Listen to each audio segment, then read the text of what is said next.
I did too, Volusia. I got 5 points though, and that's what it is according to DraftKings right now.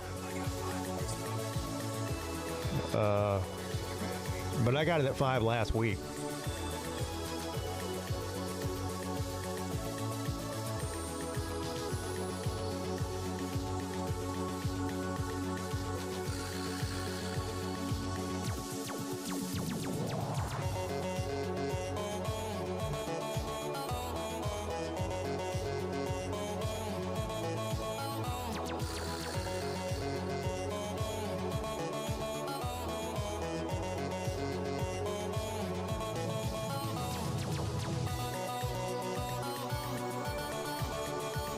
There's been pretty much equal money bet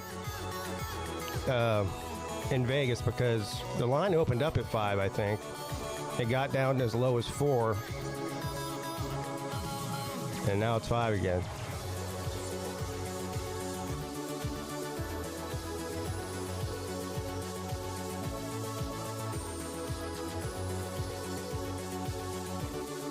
Michigan on the money line.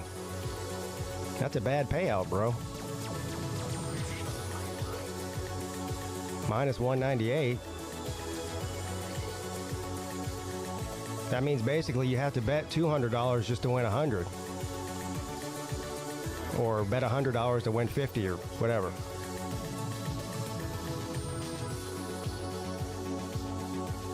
I mean, a win is a win, don't get me wrong.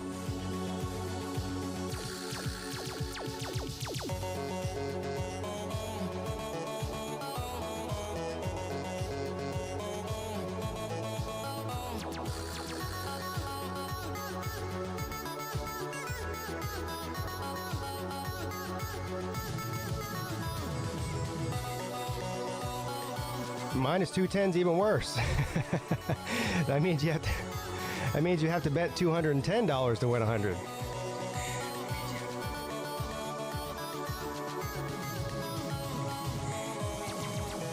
Yeah. I mean, the better bet would, money-wise, would be to take Washington with the money line. You can almost double your money if you think they're going to win.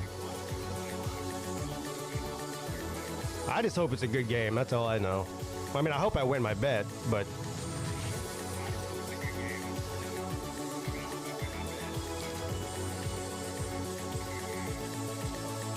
I doubt we'll see a blowout here.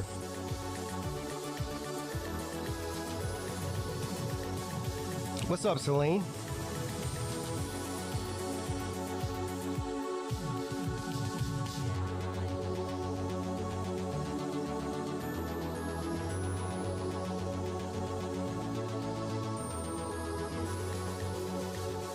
Sea Dog in the house. I'm kind of glad the game, well, they say it's coming on at 7:30. I'm assuming kickoff won't be probably closer to 8, right? Like 7:45 or 7:50.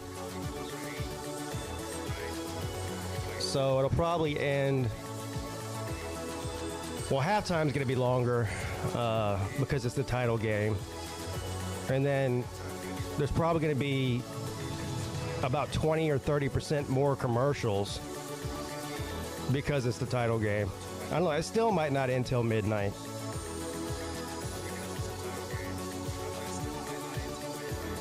But we have this discussion every year, don't we? About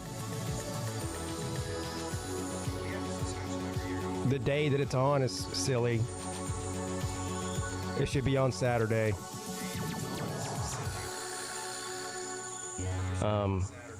But the almighty, what happened here? The almighty NFL takes the front seat.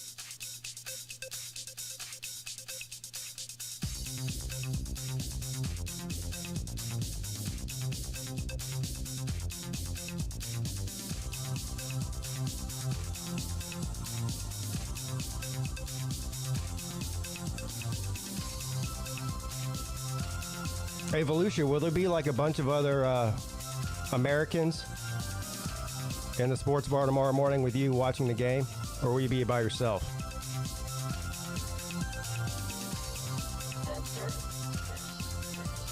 First of all, I'm impressed that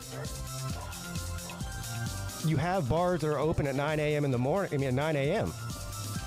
in China. Hell, there's not really any of those around here unless it's a strip club or something. Most things don't open till 11. Well, places that serve alcohol.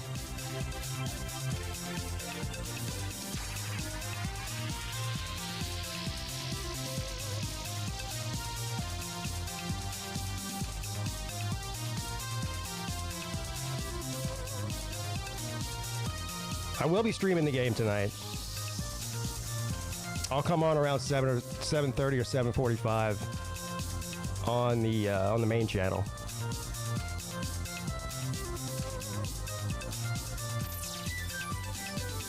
All right, let's see some score predictions for tonight in the chat. I'll go first. I'm calling for an upset here, which probably means Michigan's going to win. Because I've been wrong most of the year.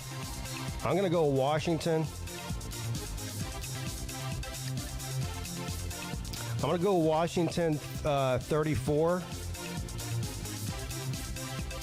Michigan 30. 34-30.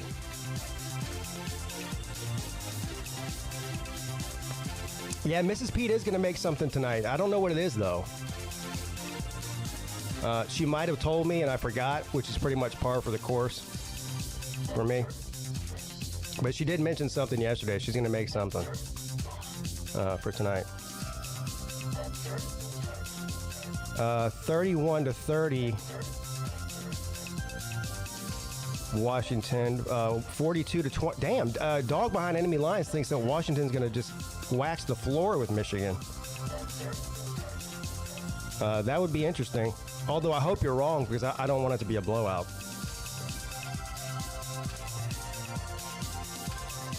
Chicken wings. Yeah, that's classic football food there. Do I become a Florida man if I move to Florida, or is that only if you're born there? I think that you can transform into a Florida man after enough time. I don't know what the time limit is, though.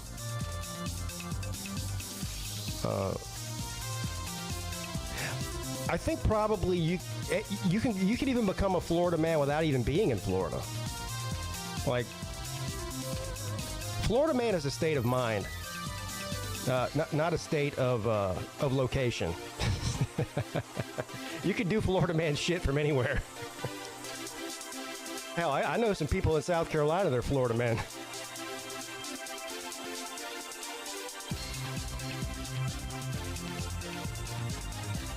Yeah, there you go.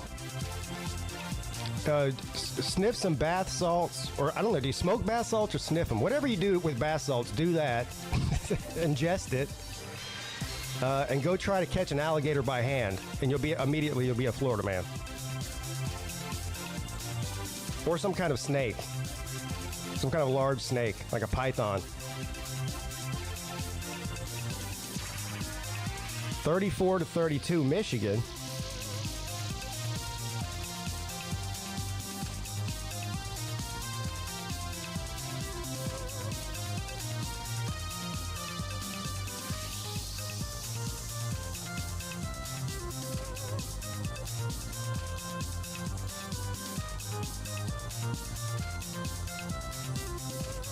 You know what I think Florida, especially like northern Florida, and then parts of southern Florida too, like in the Everglades area, just north of Miami. But I feel like Florida attracts weirdos like moths to a flame. So if you're some weirdo that lives in Vermont, chances are you're eventually going to make your way to Florida to be with your people.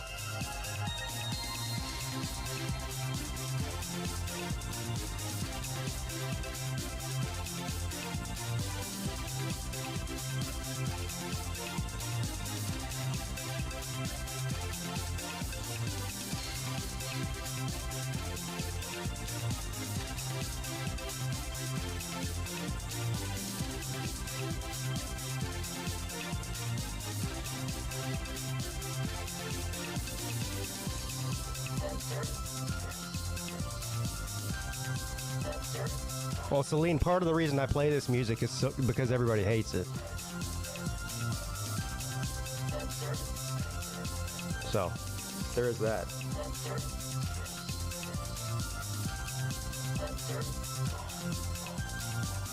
Plus, it's not copyrighted, so there's that too.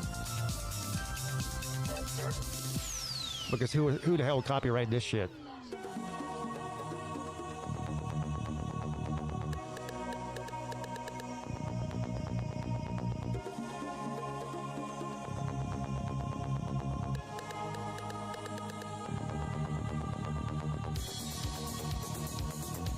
What's Brian Eno? Is he like an EDM guy, a DJ?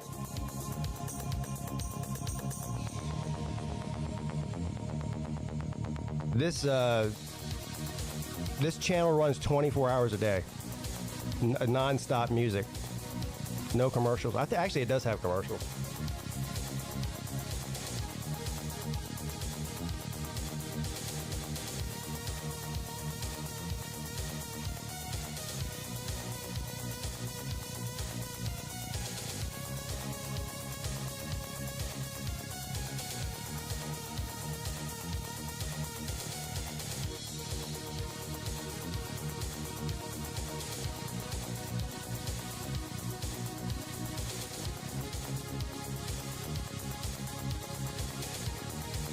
Let's see. I wonder if they have any prop bets. Let's look and see.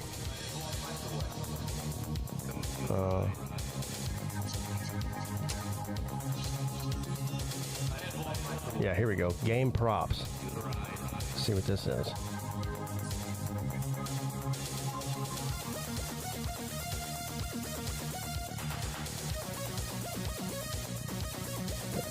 That's some shitty prop bets there. I want to see some, like, first person to score and all that kind of stuff.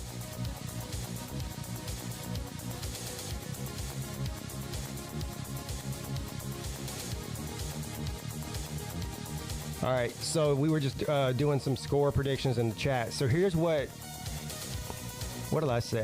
I said 34 to 30, but okay. They have one on here, 34 to 31 Michigan. Do they have a 34 to 31 Washington? Let me see that. All these have Michigan winning. Look how long this list is. Good God, man. Like every imaginable score possible.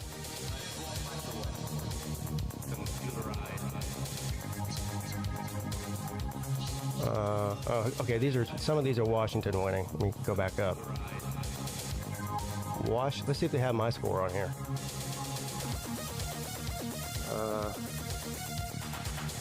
These are like in no particular order. I don't know how you're supposed to find.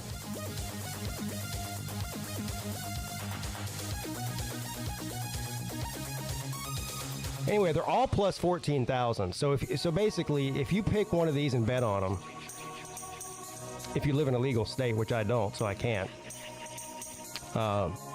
And you bet $100 and you get the score correct, then you win $14,000 on a $100 bet. Or a $50 bet would be $7,000, so on and so forth. That's not bad.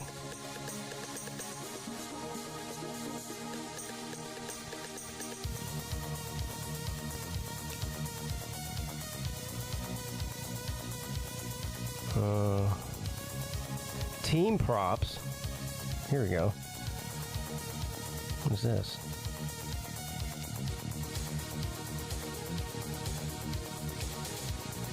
Use Underdogs. Is that a site? Is that like a betting site?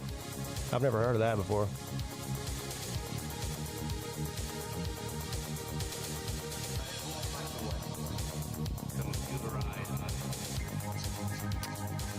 So these are over-under team bets here. Well, according to Vegas, I guess this is going to be a somewhat high-scoring game. Because look at this. Looks like the best money value. Where was it? Right here. Plus 140 Under 27.5 would is plus one. Oh, that one was plus 175 under 26.5. Plus 190 under 25. So the lower you go, the higher the payout. Oh, this is just team. Well, shit. I would take this. Well, let's see, where is that here? This under 29.5 is plus 110. Under 28. This is just for Michigan now. Michigan's point total. 28.5 is plus 120. That's not bad. Let's see Washington's. Yeah, plus 200 for under 19.5 points for Washington.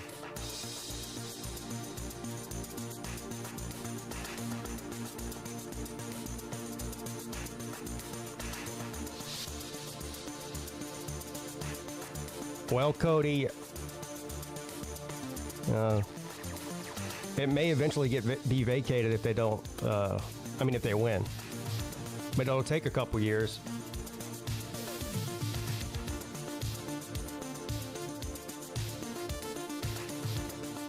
Plus, Michigan fans won't care. They'll still claim it, even if it gets vacated.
Alabama will claim it once it's vacated.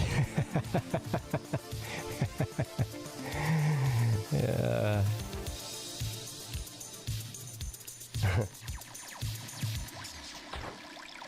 Yeah, even though they lost their bowl game.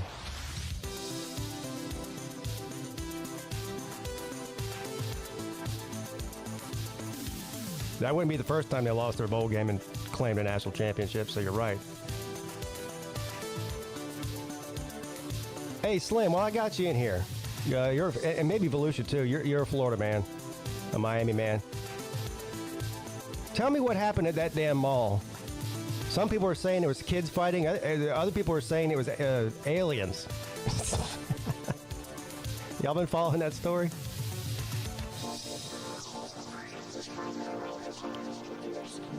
Aliens. No, but not a single cell phone video of the aliens.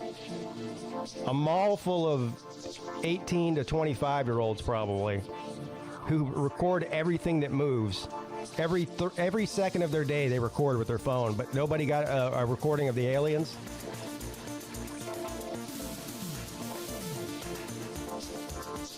Let me see if I can find that story.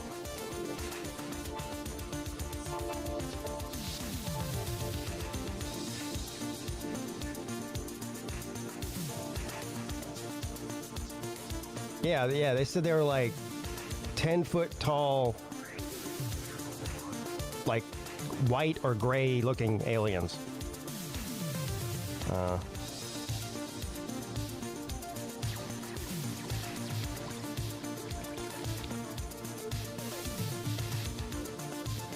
Here you go.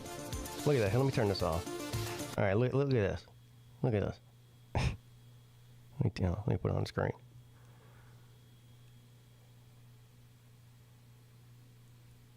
Miami mall creature video goes viral. Yeah, this has got to be real. Something tells me this is real. It's a video.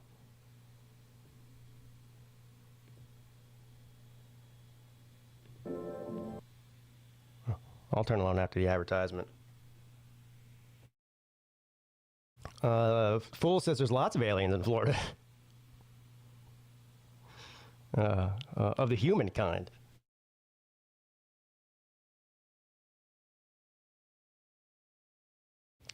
No alien sightings in China, huh? Yeah, how come all the aliens only come to the United States? That's an interesting observation. And of all the places to go, why a mall in Miami? Seems like a weird place. I don't know, maybe they wanted to eat at the food court. Oh, here we go.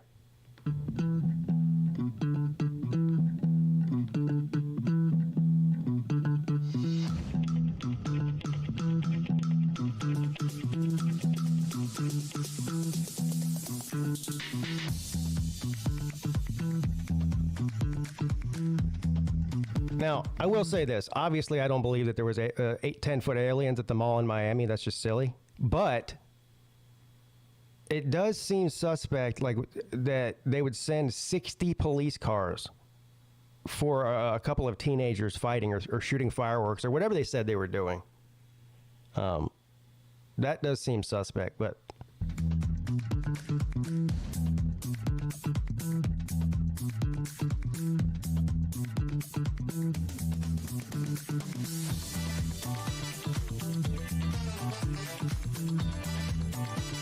I mean, if you're gonna travel from a distant galaxy, I guess maybe Miami would be a good place to go. You know, it's a good vacation spot.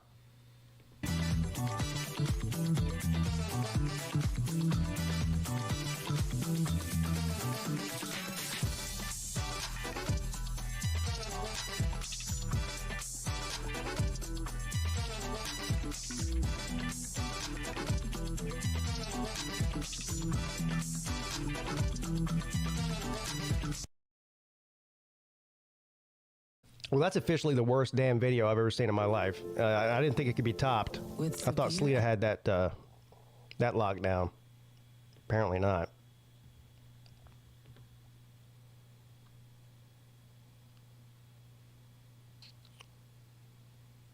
Let's see this one here.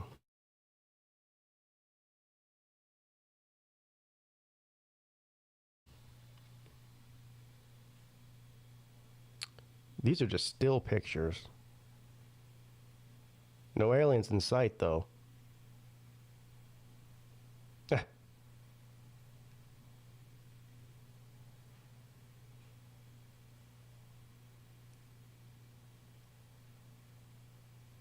There are no aliens in Miami. Cops debunk the Bayside conspiracy.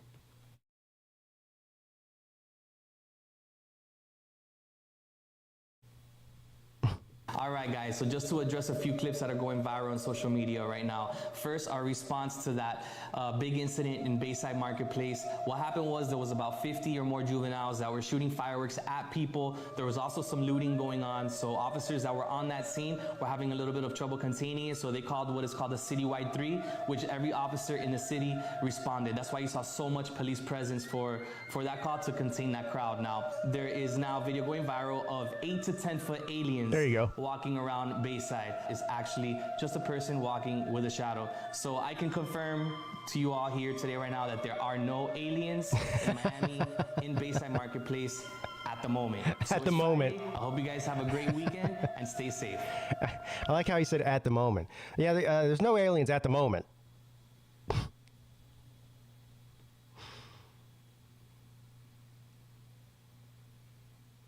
He said well, here you go. The incorrectly reported gunshots were 50 or so juveniles shooting fireworks at people, with some looting also occurring. So there you go.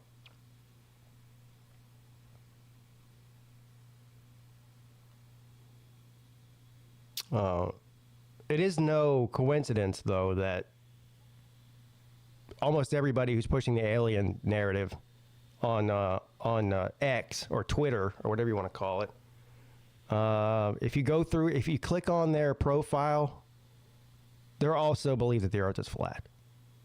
So there is that. You don't believe him, Jay, huh?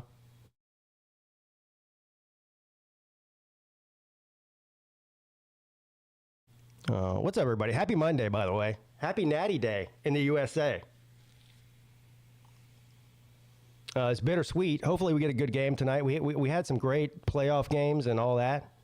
Hopefully we cap it off tonight with a fun game. Now, I will say I hope it doesn't go to overtime because I don't want to be up till 1 a.m. Watching a football game, but I hope it is close down, come down to the end.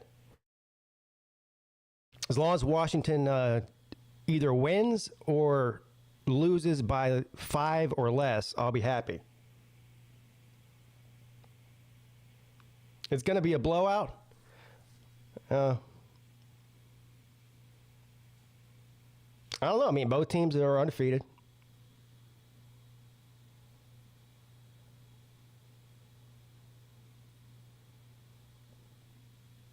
I'm looking for a big game from Michael Penix Jr. He was on the last game of the season against Oregon, and then in the playoff game, he was on fire. Now, this probably will be the best. Well, not probably. It will be the best defense that Washington's faced all year. I think Michigan has the best defense in the playoffs, of any of the playoff teams. Well, it's an interesting matchup because Washington's defense has been sort of up and down all season long, but I think they're playing their best ball right now. And Michigan's offense is really runs through Blake Corum. So if Michigan's able to run the ball effectively, I think that they will win. On the flip side of that, if what's the number that you guys would put on the numbers that Penix has to have in order for them to pull it out tonight? Is it 300 yards and 3 touchdowns? Is it 400 yards and 4 touchdowns? I mean, what is the number that Penix has to do tonight for them to win? I'm going to say if he throws for at least 350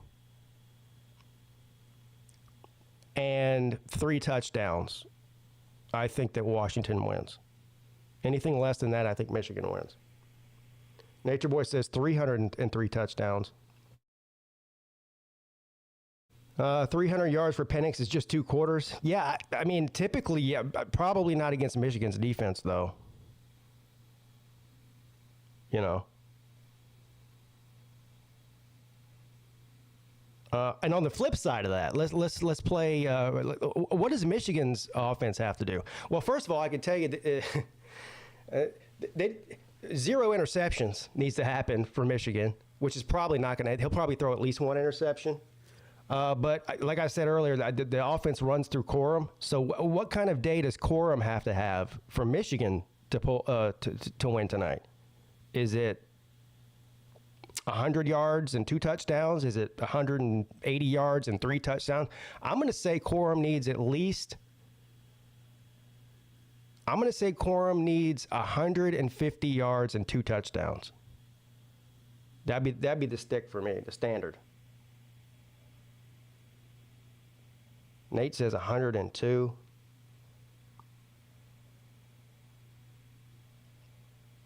I know the cliche is to say the team that turns the ball over the least amount of times is going to win, but I think that is especially true in this game. Like I said, because of it's strength on strength. It's Washington's elite offense against Michigan's elite defense. And if either team is able to score a defensive touchdown, I think that gives them the edge. Especially if Michigan's defense is able to score a touchdown, pick 6 or scoop and score or whatever.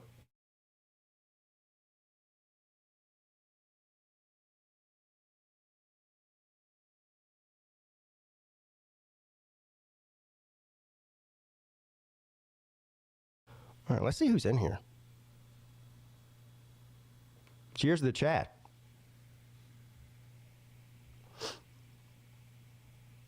Matt Dummett's here. Nick DTV. Volusia, they've been asking you about you for the past couple weeks.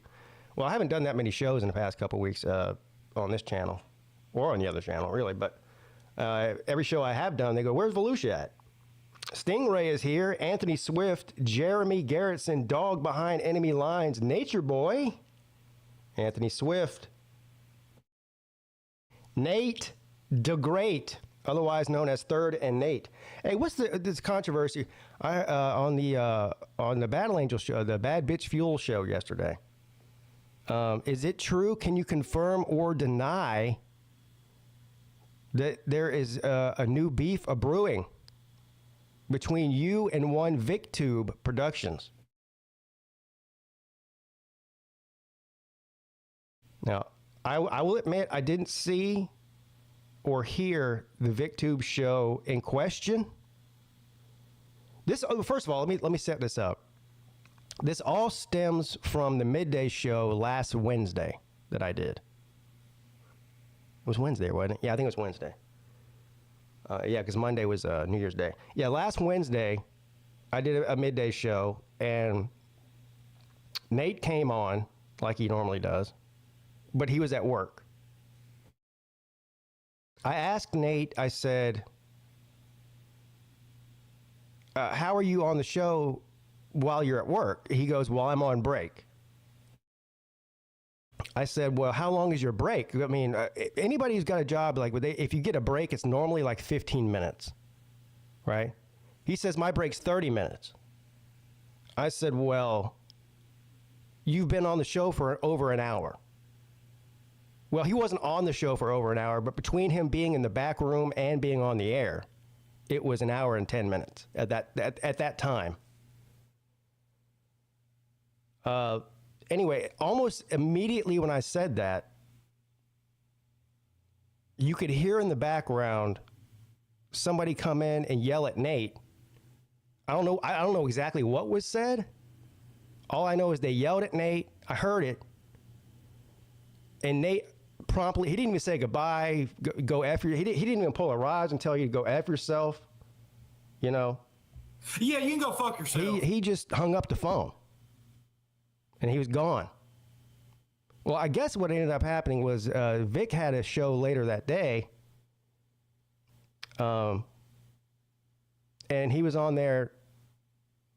Was he trashing Nate? I don't know. I didn't hear what was said. Let me see. Can somebody give me a... Let me try to find it. I want to see exactly what was said. I got to get to the bottom of this.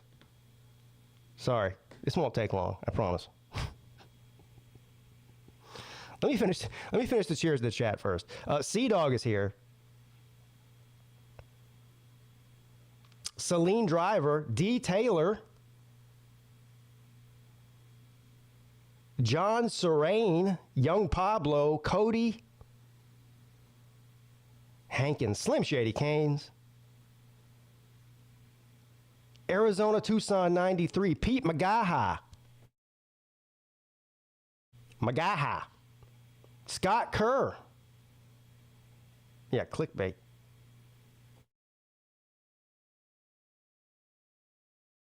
Well, y'all know the beefs are about to heat up with the offseason coming here. Chunky D33. P Digits, Wet Blanket. All right. Let me see if I can find this. Of course, I'm on my second channel, so I'm probably not subscribed to Vic on this one. I'll have to change that right now. VicTube Productions. That's what they call it. There it is. Here we go. I'll hit the subscribe button right now. All right, let me now, I'm assuming that Vic did not take said video down. Let's see here, where would this have been? VicTube Live, no, that's 2 weeks ago.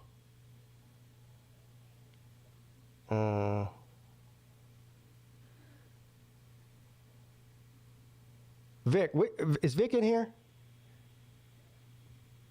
Might be a bad night for the Buckeyes. Don't say that, Lisa. Which one is it? Because I thought it was last Wednesday, which would have been 5 days ago. So none of these say 5 days ago. 4 days ago? Is this? No, that's the morning shoe.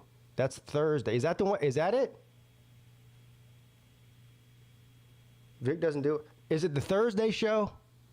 That's got to be it. It's the only one that fits the time frame.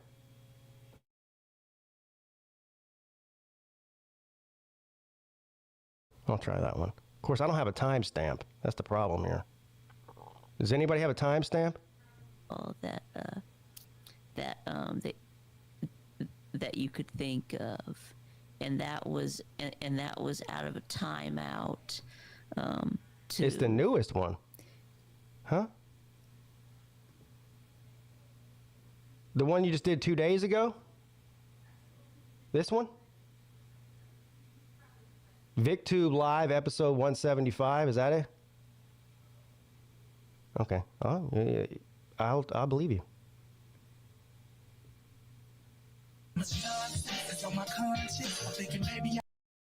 You got the jams going on there?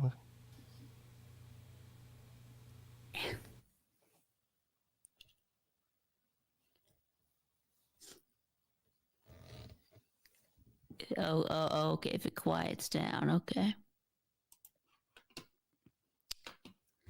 All right, then let's see any. Yeah, I don't know where it's at. Yeah, and then of course got a picture with I got one with Lad too. Yeah. Look in the comments. Yeah, and what am I looking for in the comments? Nas, of course. Yeah.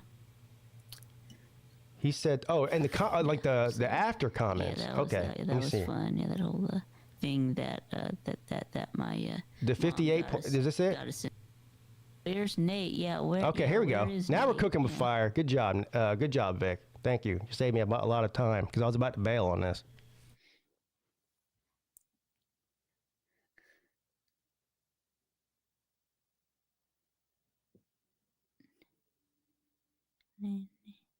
Yeah, I know. I know. He's one of the first ones in here. Yeah. Vic, where's the curtain for your bathroom, bro? There's a curtain rod here, but there's no curtain.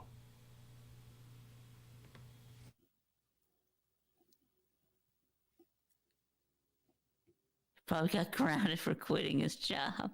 There we go. Yeah, maybe. I'm feeding my dogs right now. Okay, then come to StreamYard. Okay.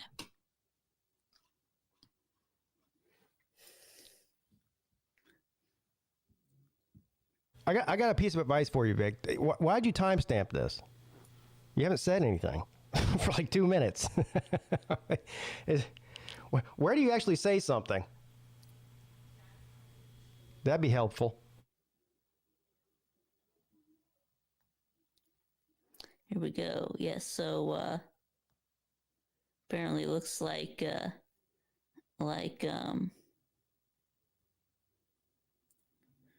it says that Leah Thomas was banned from participating in women's sports. You know that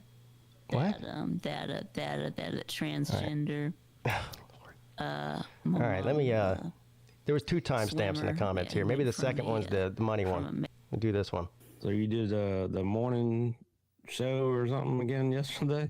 Yeah. For like what, 5 weeks in a row? Four, but yeah. Lou said that he would.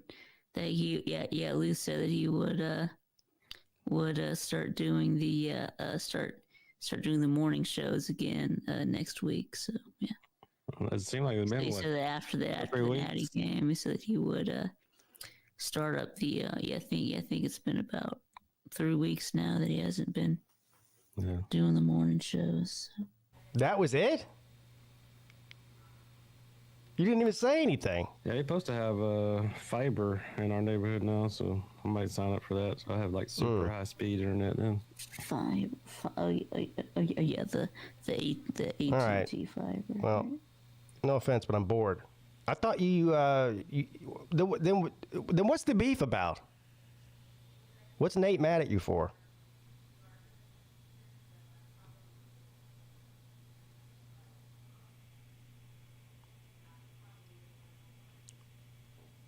I don't know.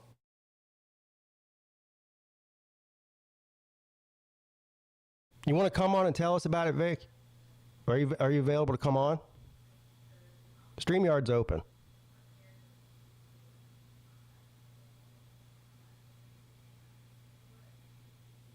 But Nate said that he did not get fired. But Nate is ready to move on from the retirement community. I don't know why Nate doesn't just do what I told him to do in the first place. I told him when he got the job at the retirement community that he wasn't going to be happy there. And he needed to go work at the zoo. You know the old saying, if you work doing something you love, then you'll never work a day in your life.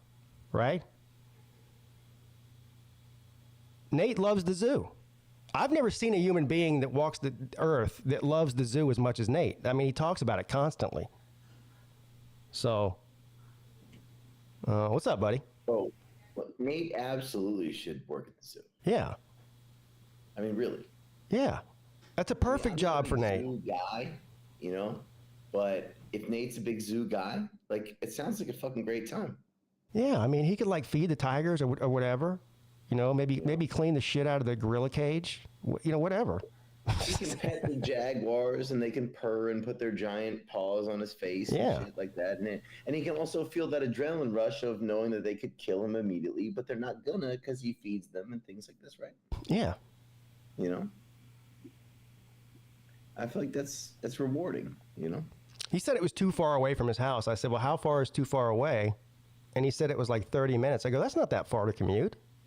Most people commute. Think about let's pour one out for the poor cunts in LA who drive an hour and a half to work and home every day. Yeah. And they do shittier jobs than feed the animals at the zoo, don't they? Right. What's up, Vic? Okay. Yes. Anyway, so about the thing about Nate, it's like, no, I was not talking shit about Nate. As you could see, in that stream, I was just reading and responding to a comment that Millis had made. He had said something about how Nate probably got grounded for quitting his job. Yeah. Yes, Speaking of, so what you're saying is this is a hit job. Yeah. So what BA said is that he was listening to my show in the car, is what she said. She said she was driving to Cherokee, last weekend, and anyway, she just said that I heard something about you said something about Nate and his job. So she thought that she apparently thought that I was talking shit about Nate and thought there was a beef brewing between me and Nate again. I do find it somewhat suspicious, I guess I'll say, that Nate is almost he's in the back room before anybody on any midday show that I do. Yeah. Like as soon as I start the show, he's in the back room before I even open the StreamYard up. He's not here today. Oh. Do you think that he actually does have something to hide? Maybe he's going to be in the next Epstein drop. Oh no! I heard a good one, Pete. So David Copperfield was in the last Epstein drop. So that explains how someone got in that jail cell and got out undetected. Oh Jesus!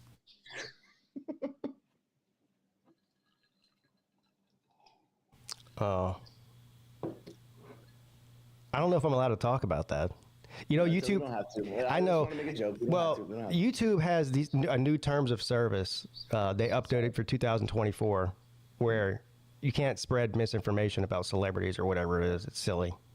He's in. Okay, never mind. Yeah, I don't know.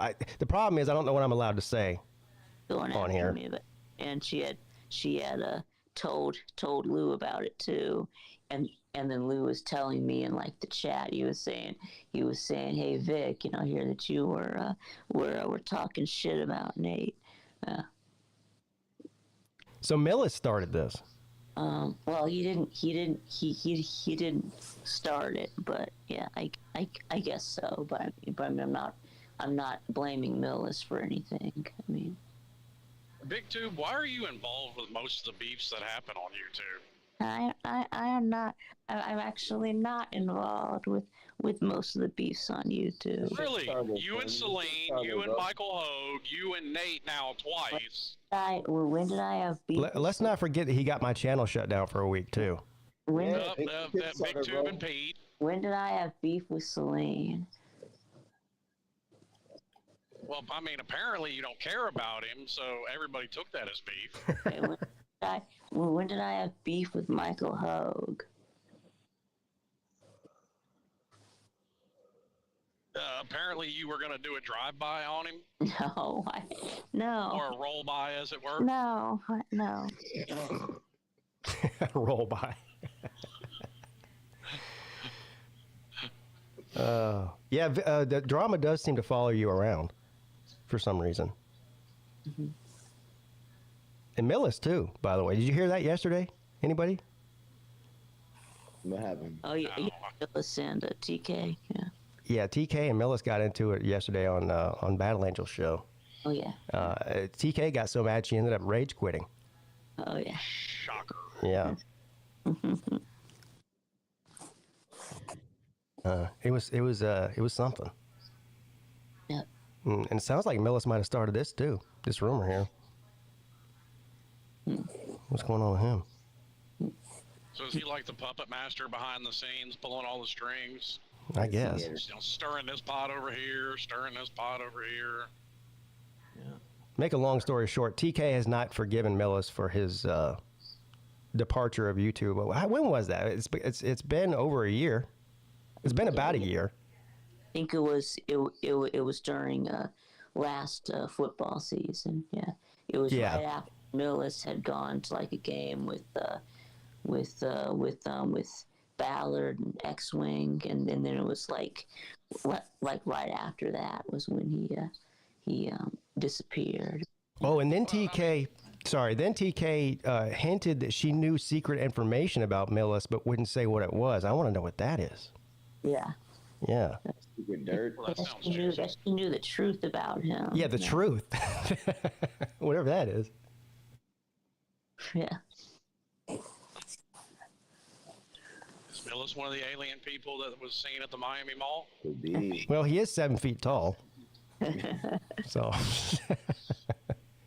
he may be. Vic, what do you think about the game tonight, buddy? Oh, about the Natty game? Oh, yeah, I think Michigan's gonna win. Yeah. No, now Vic, better defense. They're just the more physical team. So yeah.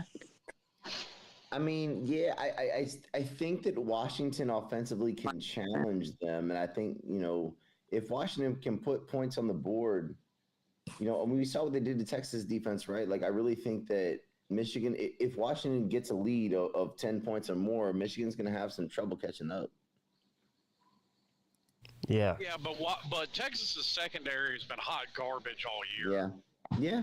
No. I mean, I think you're right. So I think Michigan's favored for a reason, and I think they probably should be. So the thing is, though, they won't have to score as much as they scored against Texas to beat Michigan. Michigan's gonna I don't know what's the over under. Let me pull that up. Do you know what the over under is? I don't. It's got to be around 50. I think that J.J. McCarthy is a jag, man. He's just another guy. I think that Washington has a huge advantage at quarterback. Yeah. And I think they have easily the best receiver in the game. And, I don't know, man. I think that, the old adage that defense wins championships doesn't always hold true. And so I look, I've taken Washington in the 4.5 points. I think if Michigan wins by a field goal or a point or two, that's reasonable to expect. But I don't think it's going to be a situation where it's like 28-6 Michigan. I can't envision that. No. I mean, obviously there are exceptions to the rule, but you look at football historically, 9 times out of 10, the better defense beats the better offense. Yeah, and, I saw one Slim. Maybe it was on Reddit or something. It said Washington was 44th in defensive S&P, and the last time that a team won a national title with that low of a rated of defense was Oklahoma in 1950. So there's a case to be made. So the over/under is 56. So then the expected score, if Michigan's a 5-point favorite, would then be what? Well, 30 to whatever, 25. Yeah. Something like that, 26. Yeah. Or 30-25 or 31-20, something like that. Yeah. I don't know. Well, I got Michigan. Me and Uncle Lou went together on a bet. I think he's got a couple bets, but we partnered up and we both took Washington at +5. That was like last Thursday, I think. Mm-hmm. That's what it's at now. You said you got 4.5. Well, it was a friendly bet. It was with the guy that I'm going to watch the game with. So basically, we're just going to pay. The winner pays for the other guy's beers. I think Lou took Washington. He's got a couple bets. He's got Washington at +5. I think he also made another bet with Washington on the money line, which I think is a good bet, man. Well, +170, it's a good payout. I don't know if it's a good bet or not, but it's definitely a good payout. Well, it's a good bet if it hits, but I really think that I would, as somebody who thinks that Washington has a 50-50 shot to win, I think that's a good bet. I lost every bet. Michigan by like 4. What's up, son? I mean, I would take Washington to the points, but I got Michigan by like 4. Like 31-27 is about where I see it. I was shocked that it was 5 points. That's why I immediately went ahead and took the points. Now, I think it goes to the point that you made that they haven't seen a defense that good all year. Their front 7 is even better than Texas's, and that may be the best secondary in the country. Yeah. Slim, I think that if Michigan wins, it would be something more like a 27-23 or like a 24-20 kind of thing, right? Right. I saw that for the Bama game because I literally called 24-17. Yeah. So, I mean, I was off by, 3 points each? Yeah. What's the spread on TK and There's Millis. I've got TK on the money line because hell hath no fury like a woman scorned. So. Yeah. Well, the lack of defense there, I think, is going to hurt her. If she brings her tackle box, she wins by 2 touchdowns. Yeah. Oh, shit. Oh, man. Yeah. No, I think that obviously if I were betting Michigan, I'd bet the under. If I'm betting Washington, I'll bet the over. That goes without saying, right? Yeah. Well, first of all, during the first 5 or 6 games of the season when Washington was red hot, right? I would, we on the Lunch Money show, I said it several times. I said Washington looks like the clear-cut best team in the country after half of the season. And then they sort of took a step back. They kept winning, but barely. And I think something was going on with Penix. He wasn't 100%. But again, towards the end of the season, they got hot again. So they're hot at the right time right now. The Penix is hard right now. Yeah. I mean, I said that about Texas. I had Texas winning it all because you look at everybody coming into the playoffs, Texas was the hottest out of all 4. Yeah. If you look over the last 3 games of the year. I'm with you. Maybe that month off kind of killed it. I don't know. Yeah, I mean, it might be part of it. I think that we might be a little bit underappreciative of DeBoer as a coach. Obviously, he won Coach of the Year, but man, I mean, he's got a good pedigree. He's a really good coach, man, and I can make a drunk joke about Sarkisian, but whatever. Yeah, I think that Sark is a good coach for Texas, but I really think that the job that DeBoer has done at Washington is pretty remarkable. Yeah. Once Washington sort of took a step back, I jumped off the Washington hype train, and so I picked against them against Oregon the second time they played, and they beat them. Then I picked against them against Texas. They beat them. So I'm not picking against them again this season. And I'm not going to disagree with Belushi about DeBoer, but my problem is you'll see what DeBoer's made of next year. That team is senior heavy. Yeah, no doubt. And so is Michigan. Yeah, the chances that they do what they did this year are very slim. Well, that's why they need to take advantage. They need to take advantage of this, and I don't think Washington's going to be in the national championship conversation next year, nor is Michigan, because I think Harbaugh's going to the Chargers or the Raiders. And about the Falcons. He's not going to Carolina, especially if he wins it all. Yeah. I'll agree with that if he wins it. If he doesn't, I don't know. But especially if he wins it, because then he'll want to enter that conversation with Pete Carroll and Jimmy Johnson of only guys to win it at both levels. Yeah, and also he'll have won his alma mater a national title, and then will be comfortable leaving them to their own devices in the future, right? I'm going to make a bold prediction here because it seems like the consensus is that he's going to most likely leave, whether he wins or loses, because of everything that's going on there. I'm starting to disagree with that. Based on the contract that they offered him, 10 years, $125 million, I think maybe the only way he does leave is there an NFL team that's willing to match that amount of money? I don't know. I mean... Well, of course, the Chargers have dog shit ownership. The Raiders would, maybe. Yeah, the Falcons have. The Raiders have dog shit ownership too, to be honest with you. Well, let's think about this. What NFL coaching jobs are going to be open? Obviously, the Falcons are open now. You got the Falcons, you got the Panthers. Ain't that right, Vic? The fucking Falcons job's open. Well, right. That's all but confirmed that Kirby Smart's going to be the coach of the Falcons. Yeah. No, it's not. Yeah, but we got rid of Arthur Smith, though. Good riddance. Yeah. I put Kirby Smart in the same boat as I put Dabo. Dabo's name always comes up for the NFL, and Kirby Smart is now. And I think both of those guys are going to ride out their college careers. I don't see either one of those guys going to the NFL. Right. Now we need, especially and I get your point, I do, but so many guys at least step their toe in the NFL that. And so few guys just ride it out in college that I'd have to see it to believe it. As far as Dabo is concerned, it's a different bear, isn't he? Because he already has been to a Super Bowl as an NFL coach, right? Well, then you're gonna believe it, Slim. Well, not necessarily, because what else have you heard? Kirby's not happy with the direction of college football, and Kirby's talking about all the time with his family that he's got to sacrifice for recruiting. You don't have to do that in the NFL. Yeah, but you also can't. Look.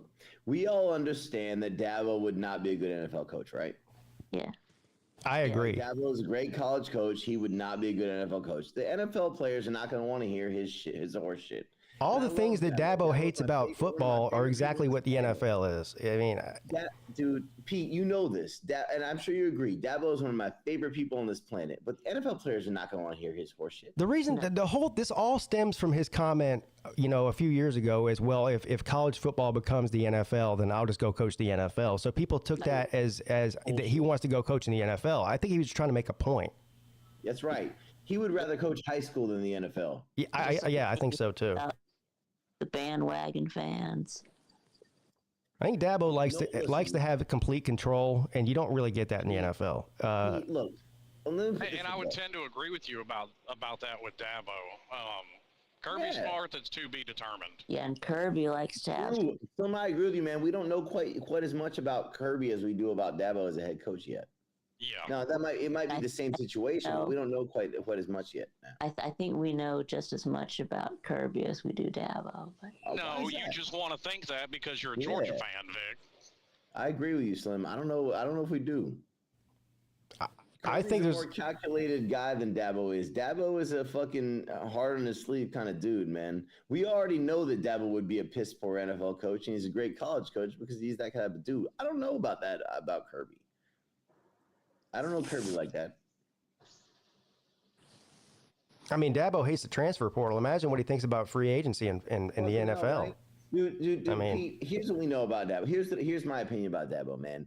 I believe that Dabo will be Clemson's coach for 20 years, and then he'll retire, and then they're going to bury him in the North Cemetery and put a statue up. That's it. I don't think he's going to take the fucking A&M job. Damn. That's what I think. I don't think Dabo will ever coach another school. I think he's going to coach us for another 10, 15, 20 years, and then he's never going to coach anybody else again, and then he's going to be buried in that cemetery on the north side. Well, Uncle Ludus says something that's 100% that I 100% agree with. He says that Kirby's biggest strength would be irrelevant in the NFL, and that's recruiting. So Ding, ding, ding, ding, ding. That is correct, sir. So maybe that's why he stays. I'm not suggesting that Kirby should jump to an NFL job, in as much as I think that Jim Harbaugh will. You know, I think. Well, first of all, Harbaugh has a history in the NFL, and he was successful too. I mean, he had a Super Bowl appearance and an NFC championship the year after that, I think. Yeah. With Kaepernick. Brother's about to win another Super Bowl this year with the Ratbirds. Gross. Yeah. But no, I think Kirby. I think if Georgia's smart and if Kirby's smart, that's a marriage that'll last for many years. Well, Kirby is smart, so yeah. Literally. Ha ha ha. Well, there have been many coaches that people's like, oh, they'll never go to the NFL, and almost all of them go to the NFL at least for a few years. True. And the vast majority of them fail miserably. No doubt, but they all, ball for sack, the most part, go. I mean, there are very, very few Bobby Bowden and Joe Paternos that stick their entire career in college football. And Slim, there are even fewer. So let's think about this. There are even fewer coaches who jump from college to the pros and are successful. I can only think of one. I can think of two: Jimmy Johnson and Pete Carroll. Who else? I mean, you could throw. Oh shit! What was his name? The old Oklahoma coach. Jerry hired him when he fired. Yeah, when he fired Jimmy Johnson. But I mean, he was handed a team that had already won 2 Super Bowls. I'm not giving him shit. I'm not giving him shit. Jimmy Johnson and Pete Carroll. I'm not giving Barry Switzer shit. It's Jimmy Johnson and Pete Carroll. Those are the two. And whether people like it or not, you know, okay, Nick Saban has an argument for the greatest college coach ever, but that's it. Pete Carroll and Jimmy Johnson are on a level all by themselves. That's right. And not only that, Slim, Pete Carroll's first foray into the NFL was a failure too with the Jets, wasn't it? Mm-hmm. Yeah. And what about Tom Osborne? Yeah. What about him? He was in college his entire career. All right. Always cut. I mean, he literally retired from being Nebraska's head coach after like 30 years. Yeah. Yeah. Same with like Barry Alvarez and shit like that, right? I thought you called him the best college coach of all time. In my opinion, the best college coach of all time is Nick Saban. I don't like to say it, but you can't. Yeah, I don't see how you can really debate that. I mean, now again, it's a different. It's hard to. It's like. Based off of what? Dude, he's got 6. I think Ballard wants. Okay, I'm about tired. This ain't picking on you. I'm just tired of hearing that argument. So using that logic, hang on. Using that logic, Bill Russell's the greatest basketball player ever. Okay, but it's a difference between a player and a coach. I know what you're saying, man. And look, I want to. Who's the greatest quarterback of all time?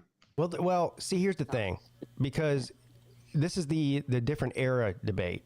It's like who's better, Jordan or LeBron? I mean, it is a different era debate, yeah. And the same thing goes with that. The same thing goes with Bill Russell. The same thing goes with Jimmy Johnson and Nick Saban. Tom Brady. Yeah, it's Tom Brady, man. And I don't want to say that, but it is. But guess what? It's not just based off of hardware. He has every record as well. Yeah. But Saban has the hardware. I'll absolutely say he's in the conversation. Let me ask you this. If you're building an all-time team, right?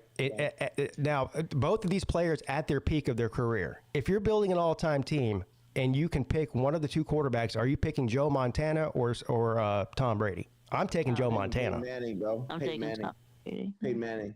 I'm taking Montana. I'm taking Peyton Manning. I'd take Brady. Peyton Manning.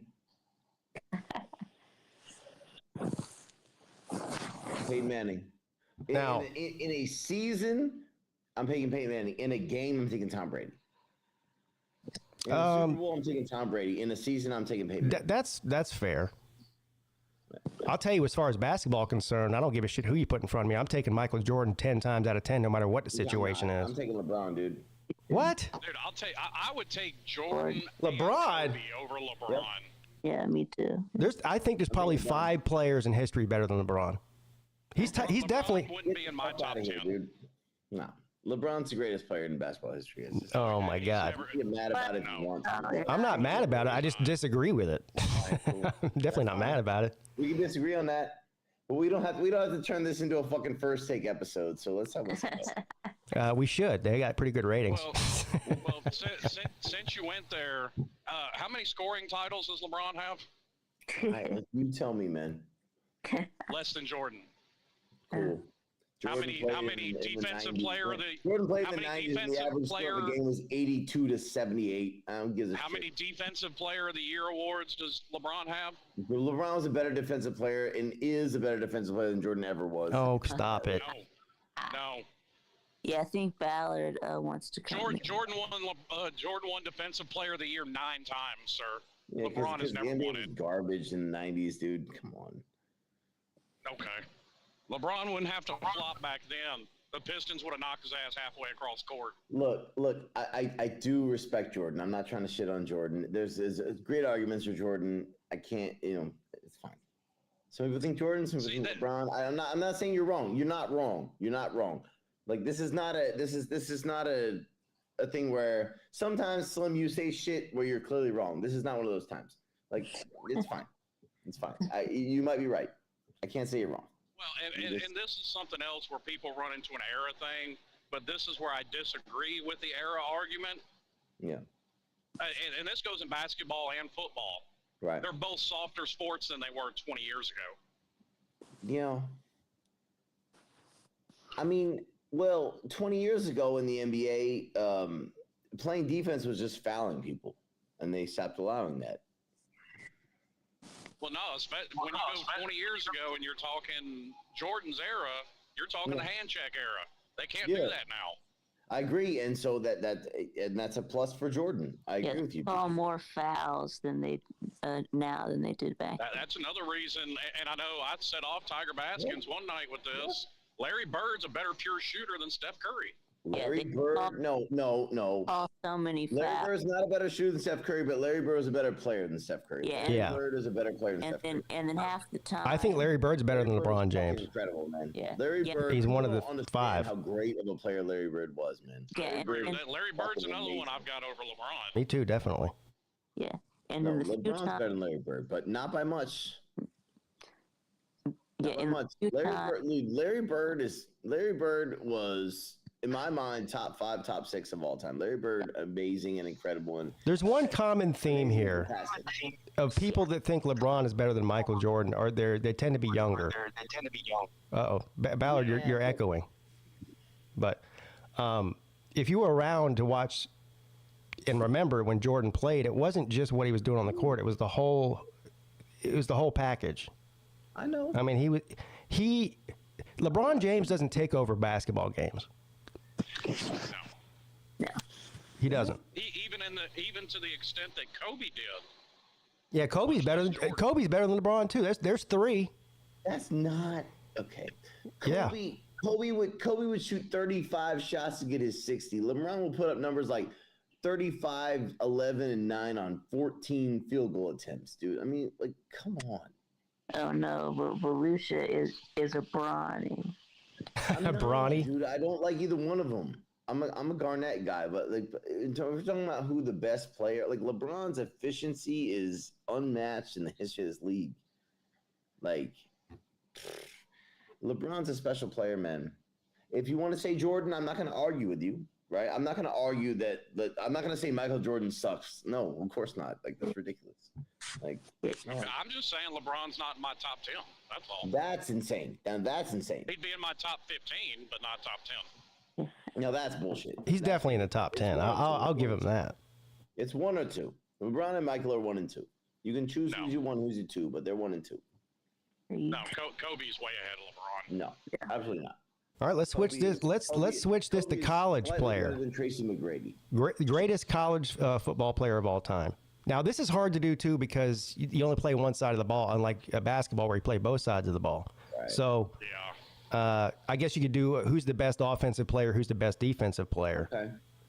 So I'll put my vote out for Barry Sanders. It's what I've heard, but yeah. Barry Sanders. I vote for anyone named or not named Jalen Milroe. How about that? Yeah, Jalen Milroe is not the great. He's not even in the conversation. No. Barry Sanders. No, I know. 1988 season, 11 games, 26-28. Milroe wasn't even the best. It depends on what position you're talking about. I mean, Tim Tebow may be the greatest strictly college quarterback ever. Let's go by position. The greatest college quarterback, then. Tebow's got to be in that argument. Burrow's got to be in that argument. Yeah. But Burrow only one season, though. Yeah, Burrow only one season. I would say is one of the best seasons, maybe the best season. Well, if you're going to do one season, you have to put Cam Newton in there, too. Right. Yeah, so I would throw both of them out. I would say overall as a career, who is the best quarterback? Probably Tebow. Yeah, probably. If you're talking quarterback, yeah. Close, right? Fuck. Yeah. Tommy Frazier in Nebraska, though. Ooh, that's another one. All right, what about there's going to be some recency bias to it as well. I got a question for let's try and account for that. I would say Tommy Frazier in Nebraska, 2 national titles. He's got a good case, right? What about defensively? Say again? Defense. Well, let's go running back next, right? Well, that goes in with offense, though. Well, I'm saying let's go position by position. Quarterback, I would vote for Tommy Frazier. All right, well, fuck. Chris Winkie played in 3 national title games and won the Heisman. How many of them? All right. Baylor Man says Charles Woodson on defense. That's a good one. Hell no. Defense? I mean, Lawrence Taylor I guess he's better. Yeah, there'd be a lot better defensive players than Charles. Devin Hester was better than Charles Woodson as an all-around player. Devin Hester was a special teamer in college, but no, he was. Devin Hester was a corner in college, and in 2003 had like 7 interceptions, and he housed 2 of them. Incredible. I was at the Peach Bowl against Florida in 04. He fucking housed one. Yeah, he blocked the kick and then housed it. Yeah. That's what it was. I was at that game, man. I was at that game. I'm about to trigger some people. Watch this. What about Bo Jackson? Oh man, as a running you're not back, triggering me, man. Bo Jackson. No, Bo the best Jackson, college running back is Barry Sanders. To me, if you're talking Bo Jackson, he's in the league. He's up there with Deion and the likes of greatest athletes of all time. Oh, sure. Well, there's no doubt about that. The best college running back is Barry Sanders. The best college running back. It's hard to argue with that. It really is. Barry Sanders. I might say Barry Sanders might be the best NFL running back ever. I agree with that too. I would say that too. Oh, Colby says OJ. Traveling Fool says OJ. That, you know what? Yeah, maybe. OJ. Maybe. So 247 Sports, I didn't see when they put this article out. It's probably from a few years ago. Their number 1 quarterback has gone to Tim Tebow, which, I mean, I guess there's an argument to be made, but you got to think when evaluating this list and when you evaluate who the best is, I want to look at guys that could survive in any era of college football or most eras. I mean, would y'all agree? Well, I think pretty much all these people we're naming would fit that description. Yeah. Herschel Walker probably. Tommy Frazier and Herschel Walker definitely is in a conversation for running back. Oh, without a doubt, and probably would have gone down as one of the greatest NFL running backs if he had gone straight to the NFL. I like this one. Jay Shipe says Ricky Williams. I don't think he's the best, but he's in the conversation. He's definitely in the conversation. Well, Herschel Walker's number 1 for most brain injured nowadays.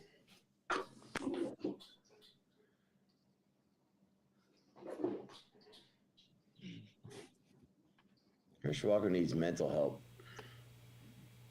I mean, what about a college wide receiver then? Oh, Lord. Ooh, I'm I'm Devontae Smith biased. Fuck you. We can keep going. And this is when I'm finally going to throw a Miami guy in there. I've got to put the playmaker down. Santana Moss? No, Michael Irvin. Oh yeah, okay. Receivers hard. There's a lot of receivers that were probably in the conversation, but nobody mentions them because they weren't on a title team. You know. Yeah, like you gotta think though. Here's the guy. Amazing, right? I think Randy Moss is definitely in the conversation. Well, Randy Moss is playing in Double-A, so you can't say that. Larry Fitzgerald at Pitt. But Larry Fitz was a better NFL player than he was a college player. Yeah, I mean, you know, since we're talking about college, though, that takes guys out like Megatron. He didn't have the numbers in college anywhere close to what he had in the NFL. No, he didn't. Has another one. Megatron is a good. 2006 game day at Clemson, he had 0 catches. 0 catches, that's right. And to Malusha's point, Andre Johnson would be the opposite because when he was at the Houston Texans, he didn't have nowhere near the career he ended up having in college. Yeah, right. Well, but he did have a great NFL career as well. Yeah, he did. But not like a Hall of Fame. Is he a Hall of Famer? I mean, he probably should be. But it's like borderline, right? Yeah. Well, I mean, I'm kind of to the point, if you're going to stick Eli in there, stick anybody in there. Like, you know, it's only because Eli got the Super Bowls, right? Yeah, well, Trent Dilfer has one, Eli too. would not even be close to that. Phillip Rivers and Matt Ryan and Matthew Stafford are all way better quarterbacks than Eli was. Eli Manning is not anywhere. He's not, no. But Eli is going to be in the Hall of Fame because he got. Eli would be in the Hall of Very Good, in my opinion. I think he's a Hall of Famer, but the Hall of Pretty Good.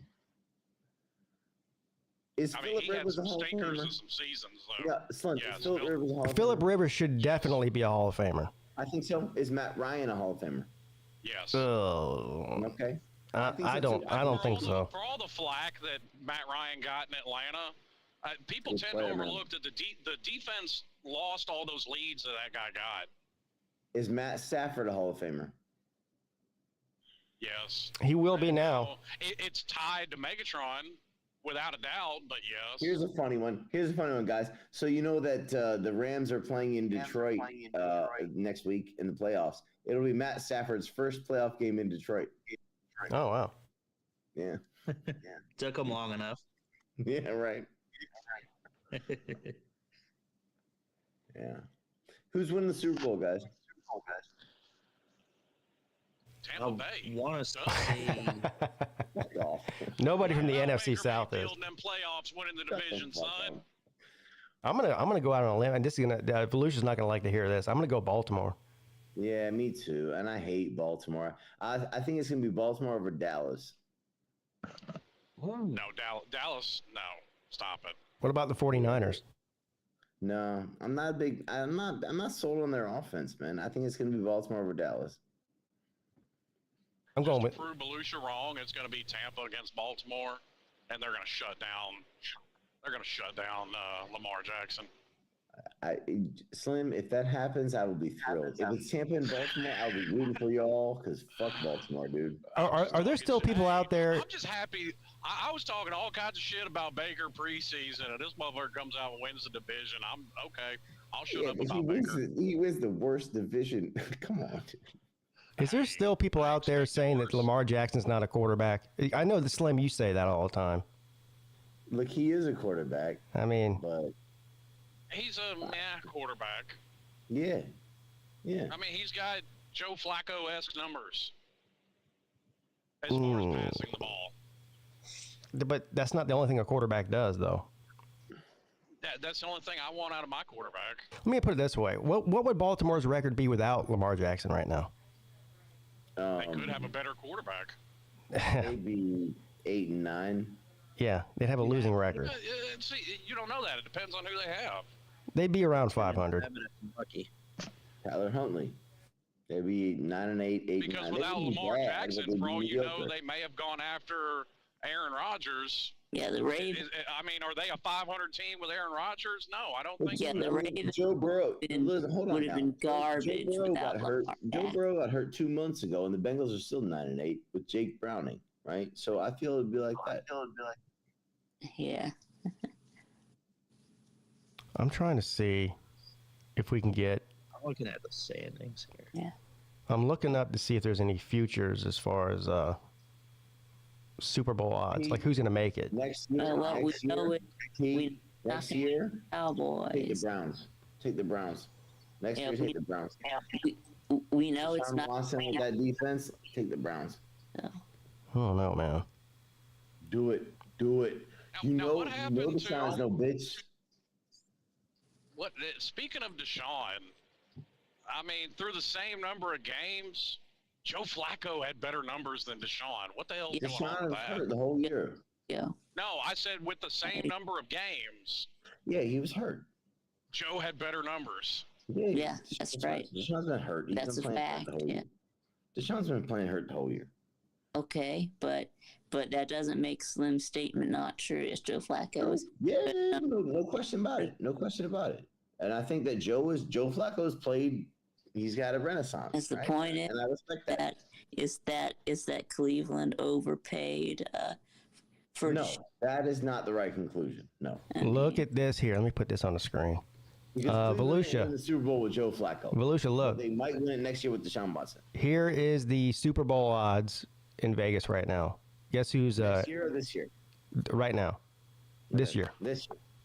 Guess who's has the best odds? The Ravens. The 49ers. Get the fuck out of here. And number 2 is Baltimore. Number 3 is Buffalo. 4 is Dallas, and 5 is Kansas City. That's trash. Kansas City's losing to Miami. Mark it right now. Miami's beating Kansas City. Yeah, that's garbage. That the Cowboys are 4th. Yeah. No, the Cowboys are going to the Super Bowl. They're going to lose like in the playoffs like they always do. Speaking of the Dolphins, I may have seen the dumbest take in the history of football on Twitter the other day. What is that? That's saying a lot. I'm right. Because Tua threw an interception in the Dolphins game. Yeah. Mm-hmm. The Hurricanes shouldn't try and go after Tulia. Yeah. I don't know the correlation. I don't ask me. I don't know the correlation, but because Tua threw a pick, the Hurricanes shouldn't get Tulia. It's football osmosis. Let me ask you. So Talia is transferring from Maryland. Is that what he is transferring? Yeah. And he's got one more year. That's right. That's right. If he gets a waiver. If he gets a waiver. Hey, Ballard. They're wavering people for their 8th and 9th season to play college football, so why won't they? Ballard, what's the chances he ends up back in Alabama? Season, but oh God, no. Yeah, no, why are you saying no? I'd rather have Tulia. I'd rather have Tulia than Milroe. I mean, you realize Tulia is the leading passer in Big Ten history now. Yeah. You'd rather have Leah than you would Milroe. Yeah, I'd rather have somebody who can move the ball down the field. Terrible quarterback. I don't know, man. I mean, stop it. He probably wouldn't lose the. Look, if anything, Alabama needs right now, it's a new center because he's gone. So no, you need a quarterback. Can he come in and play center? Hang on, Ballard. Because from all the trash I heard Alabama fans talk about J.J. McCarthy, Milroe had like 200 yards less than him. Yeah. Yeah. Yeah. McCarthy ain't that good. And listen, I don't think either one of them are very good. True.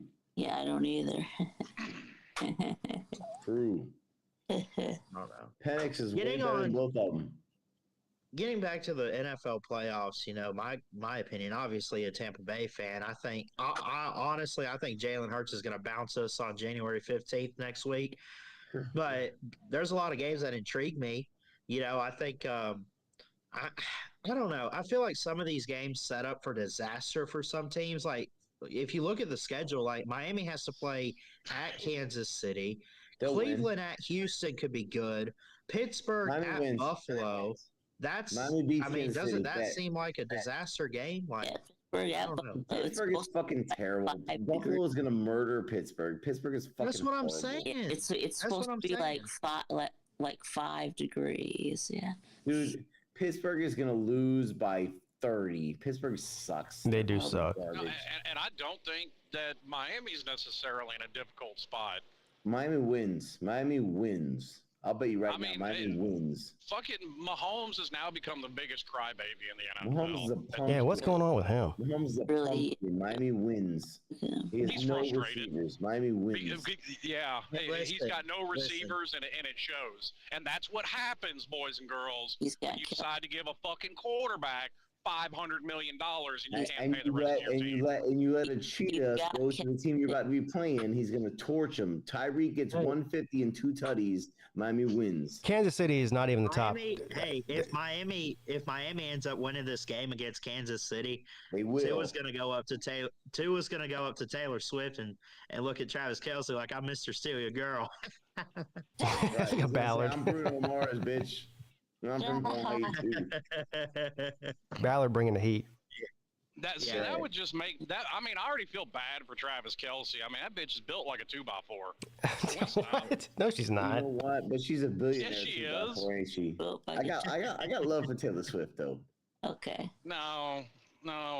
Come on, man. She looks like a 12-year-old. Stop it. Dude, like Jay-Z said, she ain't a businessman. She's a businessman. Like, I appreciate Taylor Swift. Taylor Swift deserves some respect, bro. I mean, I'm not saying she ain't making her money. That's fine. That has zero to do with what I said. I mean, she's completely unattractive. She's built like a 12-year-old. I hear it. I've seen 2x4s with more of a curve than her. Damn. So, I mean, that's Travis Kelce. Travis is pounding it out. That's just on him, man. Come on. Yeah, that's just your opinion, Slim. Yeah, different strokes for different folks, man. I'm not gonna hate on them for that. Hey, so I'll be in Vegas in 2 weeks from today. Is Vegas? So, what? And is that Wild Card weekend or Wild Card week, whatever? It's this weekend, yes. It is. So it'll be divisional rounds the week that I'm there then. Yeah. Okay. Yeah. Divisional, yeah. Because I'm going to bet on some games. I just have to figure out which ones. I'll need you guys' help because I haven't watched a lot of NFL this year. All right. We don't know who's. When the time comes. Yeah, because we don't know who's playing yet, so I can't really even look into it. But we need to see what the matchups are. Yeah. Yeah. Well, it's the 49ers. So the Ravens and 49ers are the only two with a bye, right? Correct. Yes. Right. Okay. Right. I was just curious about the NFC. I knew the Ravens were getting a bye week on Wild Card, so. That's right. Okay, now I understand they won the game. Did anybody here watch the Tennessee-Iowa game? Yeah. No. Did I miss? Yeah, I did. Did I miss something? Did I miss something out of Nico? Because I mean, Tennessee fans are acting like he just absolutely lit it up, and I'm like, yeah. He didn't fuck up, but he ran around, right? He just ran around a lot, right? Yeah, he ran around, threw for a buck 50. He didn't turn it over. I mean, okay, that's something. Slim, dude, it's Tennessee fans. Like, come on. Yeah, come on. You know that, Slim. Tennessee fans are delusional. You know that. Guess who's back now? Guess who's back? The General Voltard is here to stay. So we got this weekend. We got the Browns and the Texans, the Dolphins and the Chiefs, the Steelers and the Bills, the Packers and the Cowboys, Rams and the Lions, Lions, Eagles, Buccaneers. Yeah. Mm-hmm. That game tears me. I don't want to see Tampa lose. I don't want to see Jalen get a Super Bowl though. You know what I'm saying? Like he's not there. Tampa's not a good team. No. Tampa Bay is not a good team. They're a bad I'll tell you what, the South sucks this year. It really does. I don't care. I know Tampa's not a good team. I don't care. Tampa Bay's winning. Yeah, I mean, no. God. No. Baker's a disaster, man. And waiting to happen. Hey, listen. Baker's done better than I thought they would. I figured they would finish sub 500. So he's exceeded my expectations. Right. So you're gonna you got to the playoffs. You're gonna lose. The Eagles are a slumping team, but they're gonna get right against Tampa. Yeah, you're gonna lose against the next team they play. Whoever the Eagles play again in the divisional round, they're gonna lose, but they're gonna beat Tampa. Yeah, you're lucky that that Arthur Smith and Desmond Ridder suck. Yeah, like come on, man. Buccaneers are 3-point dogs at home. Surprise me. I'd have them as a dog. I still think Todd Bowles come up with something defensively to keep them in the game. Oh, speaking of the Eagles too, did y'all see that how bad that Jalen Hurts finger injury was? Did y'all see his finger? Jalen Hurts finger. Oh yeah. Jalen Hurts finger injury. His middle finger looked like a question mark. Yeah. And yeah, I didn't know that. Oh. He's questionable for this next game too. They don't know. Maybe you're right, Slim. Maybe the Bucks. Yeah. Yeah, you're lucky that that Jalen hurts his finger. Yeah. I'll tell you what, from a betting standpoint, you know what line I like right here?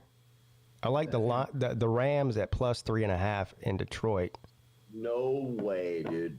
No. Yeah. The Rams are not. No. Matt Stafford returning. He's not going to be flustered by the road there. He's used to playing there. No. You know. Yeah. The Lions. Gonna be. Yeah, it's gonna be funny. Either way, whether he beats the Lions or loses to the Lions, but yeah.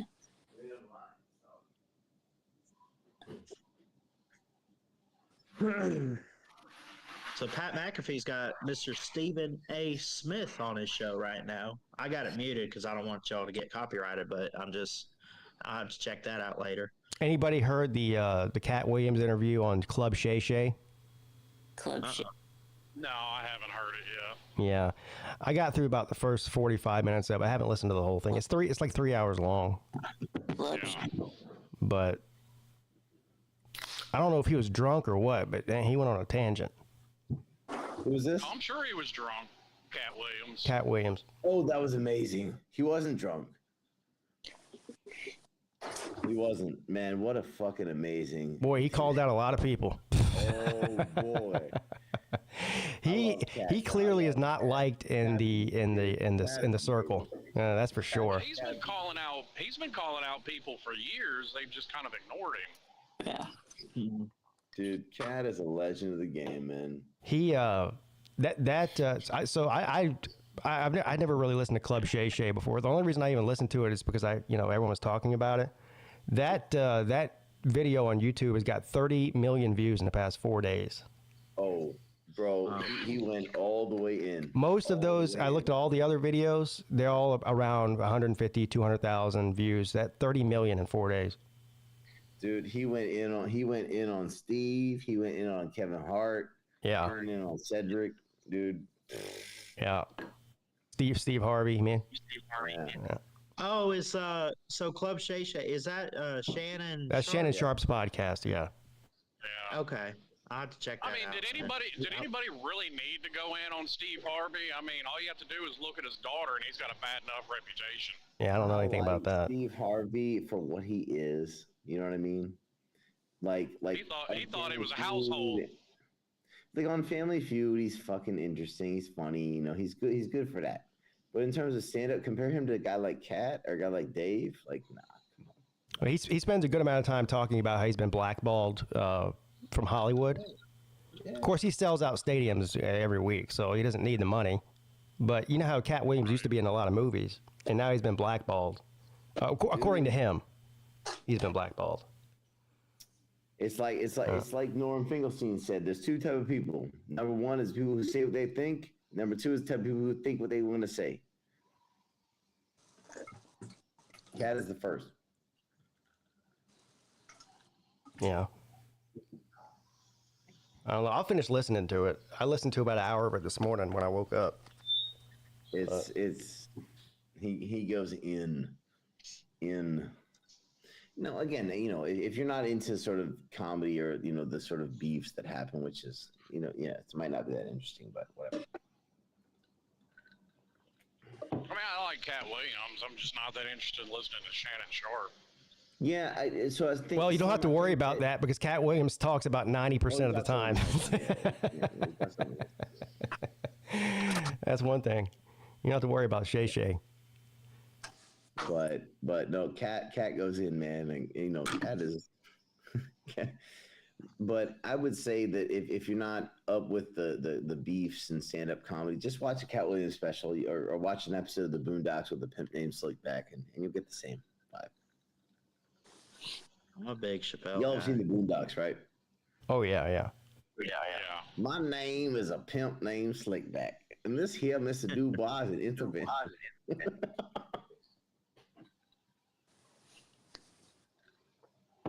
Oh man, chicken and cold. Well, if he wasn't getting any Hollywood roles before that interview, he's definitely not getting any now. That's for sure. Yeah, no question. He doesn't give a shit, dude. I know.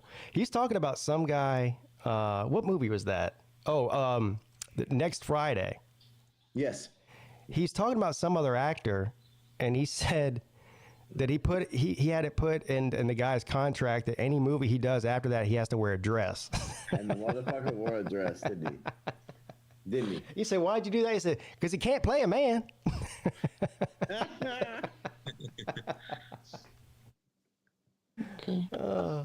Dude, Cat is a savage. Cat is a savage. Cat is a savage. So what are the best lines here? We got. We'll run through the lines here for this weekend. You got Cleveland is a 2.5-point dog to Houston. I'll take Cleveland. I think Cleveland wins. Yeah, me too. Yeah. But they win one game. They're not going to beat Baltimore or whatever. You've got Miami as a 3.5-point dog to Kansas City and Kansas City. Give me the fish on the money line. Fish on the money line. I'll take the Dolphins there too. Pittsburgh, a 10-point dog to the Bills in Buffalo. They'll lose by 38. Bills will win. Yeah. Pittsburgh Squealers. That's a lot of points for the NFL right there. 10 points in a playoff game. 40 to nothing. Here's my only problem with that. Like, Josh Allen, really the whole team has had turnover problems all year. 40 to nothing. Yeah, well, Volusia hates the fucking Steelers, so. That's right. I mean, I do believe they're going to lose, but 10 points is a lot in the NFL. Yeah, 48-17. Especially, look at the over-under is only 35.5, so that means they believe that Pittsburgh's going to win 25-10. Remember I said this, 40 to nothing. Yeah, unless the Bills come out there and commit 4 turnovers, and we all know. I mean, you can get away with a couple turnovers in college. You get out there and turn the ball over 4 times in the NFL. How many is Kenny Kittenman's going to do? Or Mitchell Trubisky? 40 to nothing. Trubisky. You score 40 points when it's 5 degrees. I mean, watch. Yeah, I mean, but if the temperature is lower than spread, then I mean. This game will not be close. Packers, Cowboys, 7.5-point favorite at home against the Packers. Cowboys by. Is it gonna snow in Buffalo? Yeah. Hey, give me the cheeseheads in that one. Cowboys will kill it. Cowboys will lose like they always do. Cowboys find a way to disappoint, so I'm taking the Packers. I'm with Slim on that. Well, I don't know about. We'll choke in the playoffs like they always do. So if you're really feeling frisky, money line bet on the Packers is plus 270. That's pretty good. I think the Cowboys will do this pigskin bracket challenge. Yeah, I hope that I hope that it snows in Buffalo. That would be cool. Yeah. I have the Cowboys in the Super Bowl. A playoff game in the snow. The Cowboys in the Super Bowl. Yep. So bet the opposite of whatever Volusia bets, and you're good to go. Yeah. Cowboys in the Super Bowl, right? Yep. I got a Ravens Cowboys Super Bowl. Damn. I got Ravens. Can I find the futures bet? The Hurricanes will win a Natty before the Cowboys win a playoff game. Listen, man. Damn. Listen, I like to laugh at the Cowboys as much as you, man. But will the Hurricanes win an ACC title before the Cowboys win a playoff game? That's the real question. Yes, the Hurricanes will win a Natty before they win a playoff what do you mean?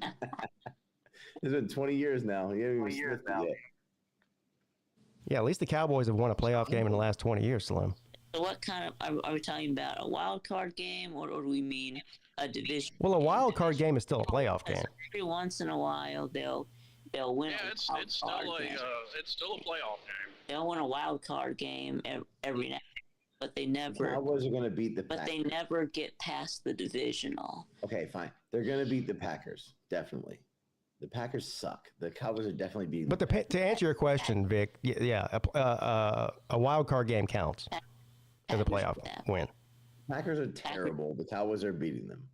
Now, if they beat San Francisco or whoever they play next, that's a different matter. But they're gonna beat the fucking Packers. Packers are garbage. No, they're not that bad, but the Packers are fucking bad. They're not Falcons bad, but they're bad. I mean, Jordan Love has improved. Falcons bad. Okay, so is Desmond Ritter, but they're both shit. Desmond Ritter has improved? No, he hasn't. Okay, dude, come on. No, this is totally off subject here, but I'm just. Cowboys are not going to lose to the fucking Packers. I'm looking at this DraftKings site here. They have darts. You can bet on fucking darts. Yeah, bro. That's calling Jay Shipe's name. Luke Littler. He's a ledge, dude. He's really they have multiple leagues. They have the Masters League, the Premier League, PDC World Championship League. Darts players know. I'm a darts player. I know this shit. PDC World Champion. So, do you know who Luke Humphreys is? No. Yeah. He said, yeah. Well, he's the favorite. I know Michael Smith and now. Yeah, Michael Gerwin. Michael Smith. I got a question about I would ask you guys this as far as the NFL playoff games. What do you think is that one playoff game that's coming up that you say I'm not even going to touch it? Like as far as like betting or making a pick for the NFL?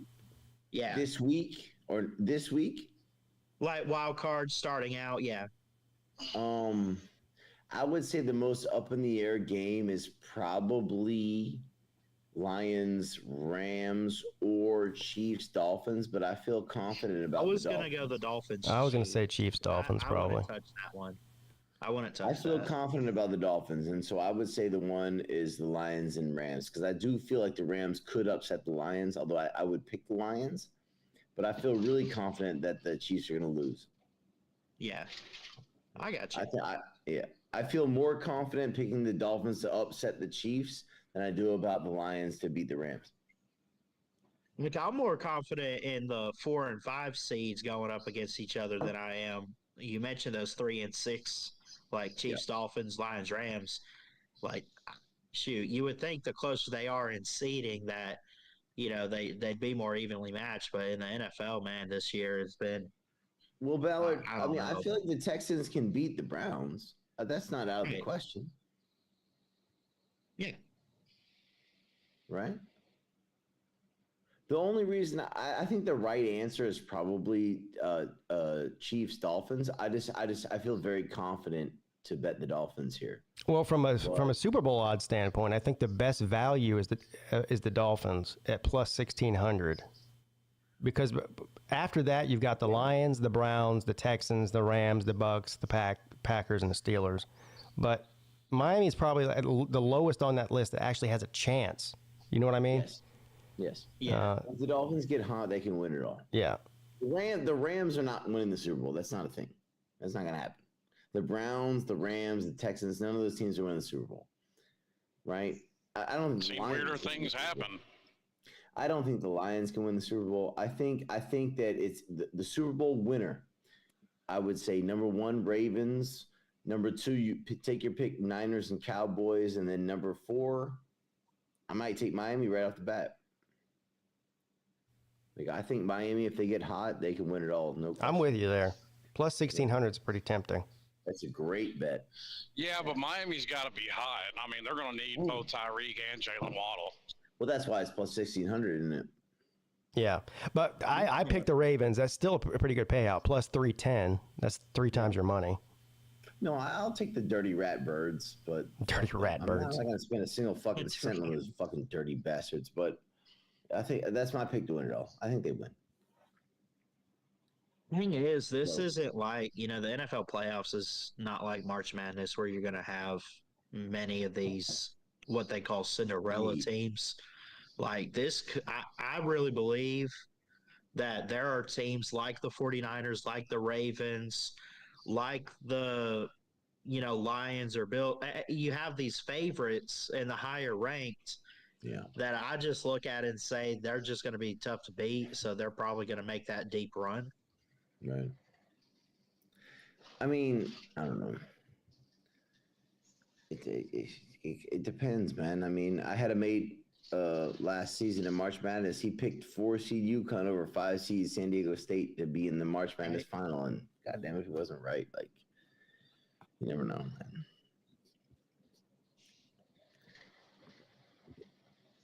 You never know. I want to tell you this though, Pete. So I was telling you, so tomorrow morning I'm going to be watching the game at a place called Cages, which is kind of like a Dave and Buster style bar. It's American owned out here in Shanghai, right? What time do they open? He'll open for the game, so I'll probably show up around 8:30. You know, they said the kick's 8:30, but the kick won't be that early, right? No. So I'll probably try to rock up about 8:30. He'll open probably 8 o'clock. Oh, 7:30 here, but you're what, 11? 13 hours. 13 hours difference. That's right.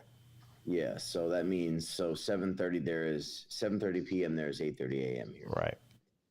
So, but the guy who runs the place is a guy that I've been friends with for 9-10 years. And I realized, so we were doing sports trivia last night. There was a trivia contest at the bar across the street from there called Rooster, which of course I won because, 40 people in there, but I win because I'm the trivia king. I fucking beat the hell out of them. And so the thing is, I've known this guy for like a decade. He played baseball for Wake Forest, right? And he's my age. So when he played at Wake Forest, I was a student at Clemson. And I remember the 2007 ACC baseball tournament was in Jacksonville, right? And we got to chatting last night after a few drinks. And I realized that I know this motherfucker from years ago. So what happened is that when pool play started, we ended up losing to Wake Forest. We were favored, but we ended up losing to them in baseball in 2007. And they beat us 3-2. And they had a leadoff hitter who kept sticking his fucking elbow out and getting hit by pitches over and over again. And of course, now in pro baseball, they'll call you out on that and they'll make you come back to the plate. But so he was the guy who was sticking his elbow out? Yeah. Wake Forest, but I remember this. 2007, I remember it. The motherfuckers were the Wake Forest players were sticking their elbow out and getting hit by pitches over and over again. They would bunt them over and do suicide squeezes. They're playing small ball, trying to beat our power hitters, right? And they did 3-2 and knocked us out of the tournament. Turns out, motherfucker, this guy that I've known for 9 years was the guy. I was in the stands in Jacksonville yelling at a Wake Forest fucking the leadoff hitter of the center field. I was telling you, fucking little queer, fuck you. Turns out he's one of my best friends. He lives here in Shanghai. So, what brought him to China? No, he's been living here as long as me, man. Like I know, but why? Out here, he moved out here. Shit. He ended up having an investment opportunity. Moved out here. Same as me. He got a teaching job, and then he turned that into an investment opportunity. Different things, When you move out here, like for those of us who moved out here 10 and 12 and 15 years ago, you started by getting your foot in the door, and then you met investment opportunities and different sort of things. Same as me. And so, him, same story. It's wild. Like, he came to China umpteen years ago, and then, he made his life, and now he's a successful guy out here. Turns out we ended up meeting up as friends, and he's the motherfucker that I was screaming at in the stands 16, 17 years ago. So now how long has he owned the sports bar? Oh, shit. They own that. He opened that place 11 years ago. So is there not, like, in the States, there's rules, well, depending on what state you live in, I guess, about when you're allowed to serve out, like hours of serving alcohol. I guess there's not a thing over there. No? No. So the bar is called Cages, and because he's a baseball player. So there's batting cages in the bar, right? It's like a Dave and Buster sort of situation. So, yeah, the main draw of the place is there's batting cages, right? And they have the 60, the 70, the 80, the batting cages, right? But it's also a sports bar. It's got a really nice menu. It's a very American. It's like Dave and Buster's, right? But he's got like a 50-foot, a huge 50-foot TV screen. There's like 20 TV screens in there for us to all watch our different games and stuff. And yeah, he owns the place, and he's the Wake Forest baseball grad. And then I got to chat with him last night. I was like, "You are the motherfucker I was screaming at in Jacksonville 17 years ago. It was literally you." Like, I was yelling at you for sticking your fucking elbow out, and what he said, "Hey, those who can't hit get hit." I'm like, "Fuck you, man! You're the reason why we got knocked out of that tournament, you bitch." Yeah, at least he admitted it. Yeah. But it's weird that like the guy that I was yelling at from the stands 17 years ago is the guy that I'm hanging out in Shanghai 17 years later. Is it mostly Americans that hang out in that bar, or is there a bunch of Chinese people too? So it's a very big place. So it's mostly Chinese, of course, because because you're in China. Yeah. Yeah. Right. We're in China, right? But it's a very international sort of environment, and he's really done a really good job with the place. It's a great place. When the Super Bowl, like we'll watch Super Bowl there'll be 600 people there watching the Super Bowl. Damn, 600. No question. Yeah, it's huge parties. Yeah, huge parties. 600 Chinese people is like 300 Americans. So well, it'll be Super Bowl. It'll be half and half, man. Half and half. You got Chinese that have lived in America before who appreciate and watch football. You've got people who are Chinese heritage who are born in America. You've got people like us, Americans who live in China who want to watch the Super Bowl, so we'll come out Will they show the Super Bowl halftime show in China, or they black that out? Yeah. No, we'll watch it. No, we'll see it. I was kidding. We'll see it. Yeah, so man. Are you told? It's just wild that a guy that I was in Jacksonville at the ACC baseball tournament I was definitely calling him a fucking fairy ass bitch 17 years ago is now one of my best friends in China now. Yeah, and have you told him that story? Absolutely. I told it to him last night. I was like, I called you a bitch 17 years ago. And he's like, yeah, I was a bitch. Hey, speaking of Clemson falling apart, what the fuck happened to your basketball team? Dude, we'll be all right. We'll be all right. Here's what I think. I think that, Miami in that game, you guys went white hot in the second half. You guys went white hot. And you guys are a good team. Miami's a good team. Against UNC, we just were stone cold. Clemson couldn't shoot in that game. I saw a little bit of it. But I think that, dude, Pete, at the end of the day, there's 5 good teams in the ACC. It's North Carolina, Duke. The 4 best teams are North Carolina, Duke, Clemson, and Miami. I mean, we're the 4 best teams in the league. And just because we lost to two of the best teams, 2 of the other best teams, I think we're fine. And I think that we've still got a lot of potential. I'm a little bit disappointed the way the last week turned out, but I think we're going to be okay. I'm no expert on basketball, but the key to beating Clemson is to get P.J. Hall in foul trouble early. Yeah. I mean. But, dude, I think that we're going to have a really good season. I think that, this week was definitely a setback, but I think that this is one of the best teams that we've had. We're still 11-3, man. We're okay. Like, we've got quality wins, and I think we're still going to make the tournament. Team. Yeah, no question. I think we're still going to be a top 6 seed in the tournament. And I think we have a chance to be a top 4 seed. And I think Miami's a good team. And I think we're a good team. And so I think we're a basketball school now. Well, I don't know about that, but y'all are. Yes. Y'all are shit in football. So yes. Y'all went to the Final Four last year, right? I don't think I've talked to you, Lucius, since the Gator Bowl. Have I? What a wild ass dude. I think I died 3 times clinically. I went back and rewatched. I watched it without. I wasn't on the live stream, but I went back and watched your reaction to it, and I enjoyed that. Yeah. I'll say this. I had questions about Wes Goodwin before. I've got even more about him now. Well, here's the issue, Slim. Is like we were without Makuba, we were without Wiggins, we were without Trotter. Aaron, you can't take too much away from that. Well, and I understand that, and the same goes for Miami and theirs, but y'all lost. Like, defense has not been Clemson's problem, and like this year, you've seen a whole lot of firsts for Clemson defense. They're trending in the wrong direction. No, they're miles better than they were last year. I mean, they finished the regular season they finished the regular season 7th overall in the country in total defense. I mean. Right. Yeah, exactly. It was a poor game against Kentucky in the bowl game, but we were also missing a lot of players. They did, but they did something in that, despite the fact that they were missing their best defensive players, it was still the same as the regular season. For some reason, they give up 1 or 2 or even 3 big run plays every game. When I say big, I'm talking about 60, 70, 80-yard runs. But of course, I was more concerned about the pass game. But yeah, that's kind of my point. Like, they didn't used to do that. You go back to the Miami game, they haven't been gashed like that in 15 years. Yeah. Hey, Jay Shipes, fuck you. You haven't been gashed since West Virginia, right? Dude. I mean, it's not outlandish to say that. What's today? Today's the 8th. It's not outlandish to say Clemson is heading in the wrong direction. All right. Well, let me tell you this. Clemson will be favored to win the ACC next year. Correct. Correct. Okay, Miami's been favored to win it how many times? Favored to That win. doesn't mean it'll happen. Yeah, but Clemson has won it a bunch of times. Miami hasn't. I can't remember ever. Yes. 2004?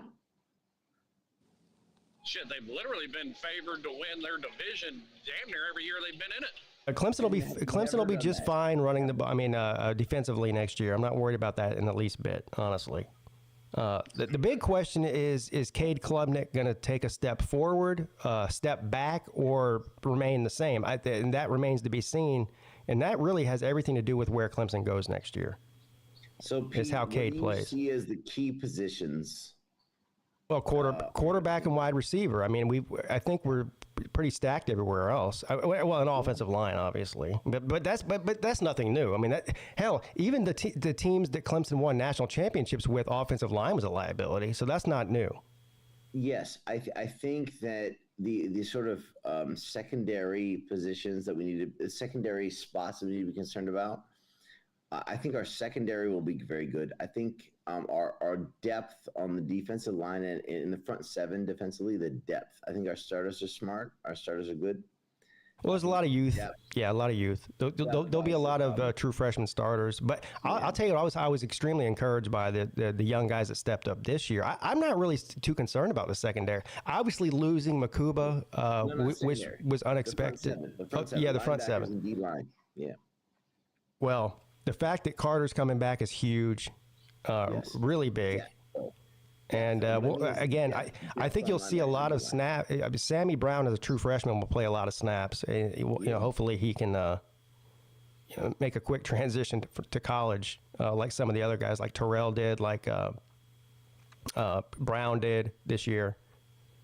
So I'm with you, though. I think the starting defense is going to be just as good as it was this year. But yeah, I do agree with you that depth is probably the most shallow depth that Clemson's defense has had in probably 4 or 5 years. Yeah, I agree with that. So they can't afford to get the injury bug. I think our offensive line will be better coached, but I'm curious about who takes over the center position, because we've had issues with putting guys who are actually guards at center and then having issues. Yeah, it's been musical chairs on the offensive line, and that's not going to change. To come to be the center that we the 5-star recruit that he was recruited to be. Yeah, well, what is he, a senior now? I mean, goddamn, you know what I mean? Fucking hell, he's a junior, but yeah.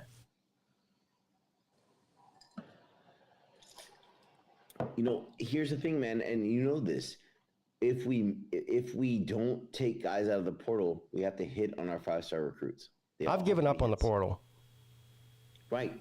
So what I'm saying is every 5-star player has to be a hit, which means that Bryant Wesco and TJ Moore looked great in that All-American Bowl, man. He looked fucking amazing. So TJ Moore needs to be a freshman receiver that steps in and is an immediate playmaker, man, because we just can't miss on 5-star players. We just can't miss. We can't have Frank Ladson's anymore. Frank Ladson was a miss. We can't have those. Yeah. No, I agree. Yeah. And look who joins the show. It's Slim's favorite person. Always. How's it going, Scott? Sorry, I didn't see you back there. I don't know how long you've been back there. Man, I'm coming late to the show here, but I just wanted to ask, who's putting money on who for tonight? Oh, well, so Washington, man. I already put money on Washington at +5. Well, okay. Washington with the points. Yeah. You think Penix is going to be the determining factor of the game? I do. I think he's the best quarterback in college football, and that's the only reason that I took them with the points is because of Penix. I think that the Penix will penetrate and bust through the defense. I don't think he does. Again, I asked this question at the beginning of the show, like what are the numbers that Penix has to have for them to pull the upset? And so I'm thinking he needs to have somewhere between 300 and 350 yards passing and at least 3 touchdowns and 0 interceptions, which is not likely against that Michigan defense. But if he can protect the ball and not turn it over, they have a shot. I gotta say, Michigan impressed the hell out of me with their defense against Bama. I was quite impressed. Bama's offense sucks, man. Well, you got two. You're right, Volusia. You know what? Because their offensive line is average at best, and they overplayed this year. I mean, they overreached this year, and they got what they got. But they now, no Natty for you. It's a double-edged sword because Penix is going to be under a lot of pressure. There's no doubt about it. But if he's able to make them pay for it with some big plays downfield when they bring the heat, then they'll back off a little bit. I don't know. As long as Penix doesn't make the crucial mistake, like a pick six or an interception in his own territory, I think they're good. Well, how's Washington's defense? Honestly, I know nothing about Huskies. Well, they're about average. Does Michigan have the firepower to take advantage? Texas has more firepower than Michigan did. Isn't Texas scored 31 points? So. Well, sure, but Alabama's defense is better than Texas's. Right, sure, yes, but I think that Texas had more firepower to take advantage of any deficiencies on the Washington defense than Michigan does. Texas has a better quarterback than Michigan does. I'm sorry. You think the Washington defense is going to stop the run against Michigan? I think they're going to have some issues. Yeah, but you would have said the same thing against Texas. It's going to be Corum is probably going to have at least 25 carries, if I had to guess. Yeah, I believe that too, and he should. That was impressive to me. Texas has a more explosive offense than Michigan does, and I think that I don't think that Michigan will score 31 points against Texas. Against Washington. Yeah, I kind of agree with you there. Well, I'm enjoying Bama fans. Does Michigan force enough damaging turnovers against Washington? If they can, if Washington turns the ball over 3 times, Michigan wins. Oh yeah, no doubt. Scott, who do you have tonight? They don't. Well, you know what? Since I've seen this Penix guy play, he's scary as hell to me. He looks like, he's the one that could be the spoiler against Michigan. But everyone's pointing, hey, it's Michigan's year. Michigan's up for it. They're going to play. Well, who knows? Who knows about a Michigan team under Jim Harbaugh? If they're going to show up to the game or not. I do think the whole cheating scandal and the controversy actually favors Michigan because they feel like they have the me against the world attitude type thing. Right. Right. I think overall, position to position, Michigan's a better team and they're favored for a reason. But I got a sinking suspicion that they might be in trouble. They could. They could be in trouble. I will tell you this. I was damn happy to see the Tide got rolled against Michigan. I've been trolling Tide fans all week long. I do think that Michigan got a good draw by playing Alabama, because Alabama's like Volusia said, offense is just not very good. They're not explosive. Well, they're an average team this year. I think they played above their heads. Yes, they beat Georgia, but we could go back and look at some of the play calling of that, but I'm not going to go there. But yes, they did. They beat Georgia, but they wouldn't want to play Georgia now. I don't think. If Alabama and Georgia played each other this weekend, Georgia would still be favored, despite the fact that they lost. Yeah. Because Georgia's a better team than Alabama. Georgia is a better team. What makes me happy of all this, that at the end of at the end of the season, it's going to be Washington, Michigan 1 or 2, or Michigan, Washington. Georgia will be 3rd, and that tickles the hell out of me. He's a 3rd or 5th, yeah. 3rd or 5th? Why would they be 5th? Because Texas and Alabama might finish ahead of us. Well, Texas and Alabama are 12-2, and Georgia's 13-1. So they're going to base it on that again. They're going to base it on that bullshit. I think Scott's right. I think Georgia will, and no matter what happens, I think they'll probably end up 3rd. Yeah. I mean, if they put Texas and Alabama ahead of Georgia with their 12-2 record, then there's some serious damn issues need to be taken in front of the damn college football players. Well, there's serious issues whether that happens or not. That's for sure. Right. Scott, do you really care? Do you really care? Yeah, it doesn't really matter. The AP, the committee doesn't. Do you really care? Final poll. I mean, it's a one. I mean, it's more of bragging rights to me than anything. Does it really matter? No, it doesn't. But at the same time, that's where they should be. Bragging against who? So, well, look, I did it again, Pete. I came in here late, so Yes. I'm going to go. All right. Thanks for coming on, Scott. When are you going to Vegas, by the way? 2 weeks. Well, I'm going 2 weeks from today. So, Okay. The 22nd. So Lou is already out there? Is that what No. He's going up a day before me. I don't know exactly when everybody's coming. Some people are coming a day early. I think most of us are going on Monday, 2 weeks from today.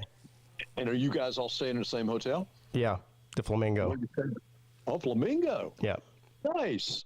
You're in the center of every damn thing. Yeah, that's why I chose that place. I've stayed there before. It's not like the most grandiose hotel in Vegas by any stretch, but it's right there in the middle of everything. Everything's within a 10 or 15-minute walk that you want to do. Yeah, you can walk across the bridge, and there's a Bellagio. Yeah, the Caesars is right there, Bellagio, Planet Hollywood, the Venetian. It's all right there.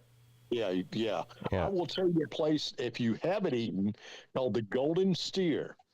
It'll be pricey, but it's one of the best steak houses in Well, it's funny you say that because we already made plans that we want to go out and have a nice, go to a nice steak place. And I know there's a bunch of them out there. There's actually like a very nice steak restaurant inside the Flamingo, but I think we would probably want to leave and go somewhere else instead of, eat where we're staying, Well, there's STK inside the Cosmopolitan, which is they have a decent steak, but they just play a lot of damn disco music while you're eating your steak. Yeah. Oh, guess what, Scott? What? There's two big events going on in Vegas while we're there that week.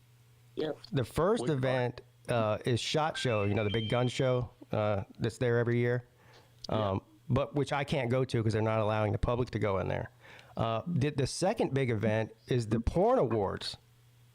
The what now? The AVNs, the Porn Awards. Yeah, I heard about that. Yeah. Oh, you're down there with all the porn stars. Wow. Yeah. The adult film. Bring Mrs. Peete in there. She's not going to be there. In fact, let Can you get an autograph for Sarah J. for me? You put on like a mask and a leash and let Mrs. Peete walk you in there like a dog. I love you. So, could probably get some pretty good footage.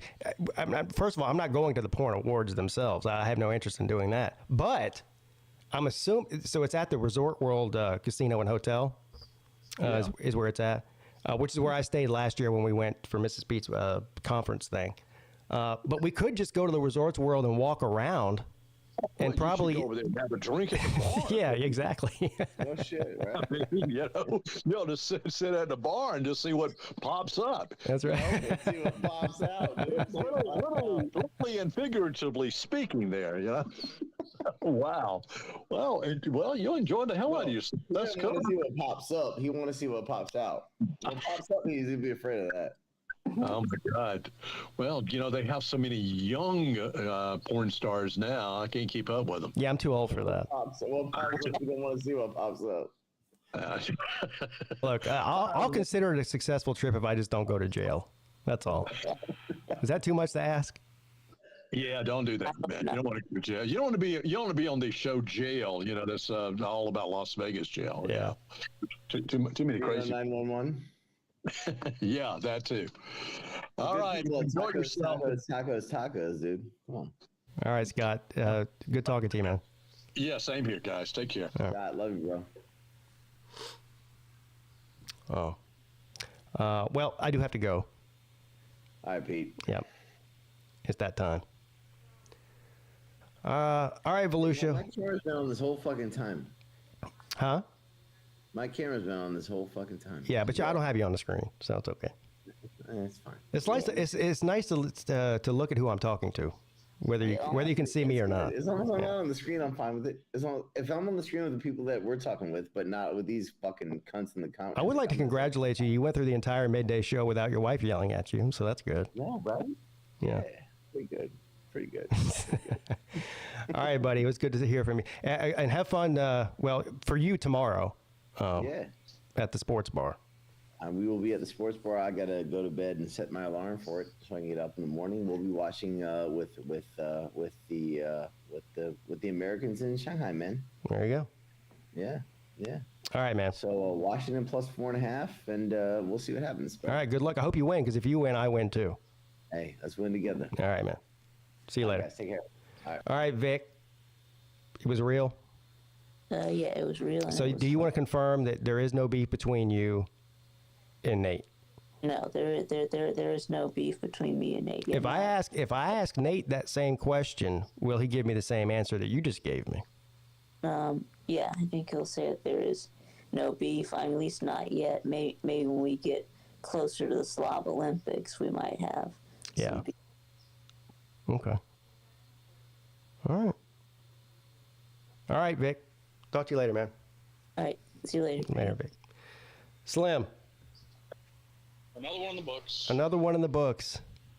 Where are you at today? Louisiana. Oh.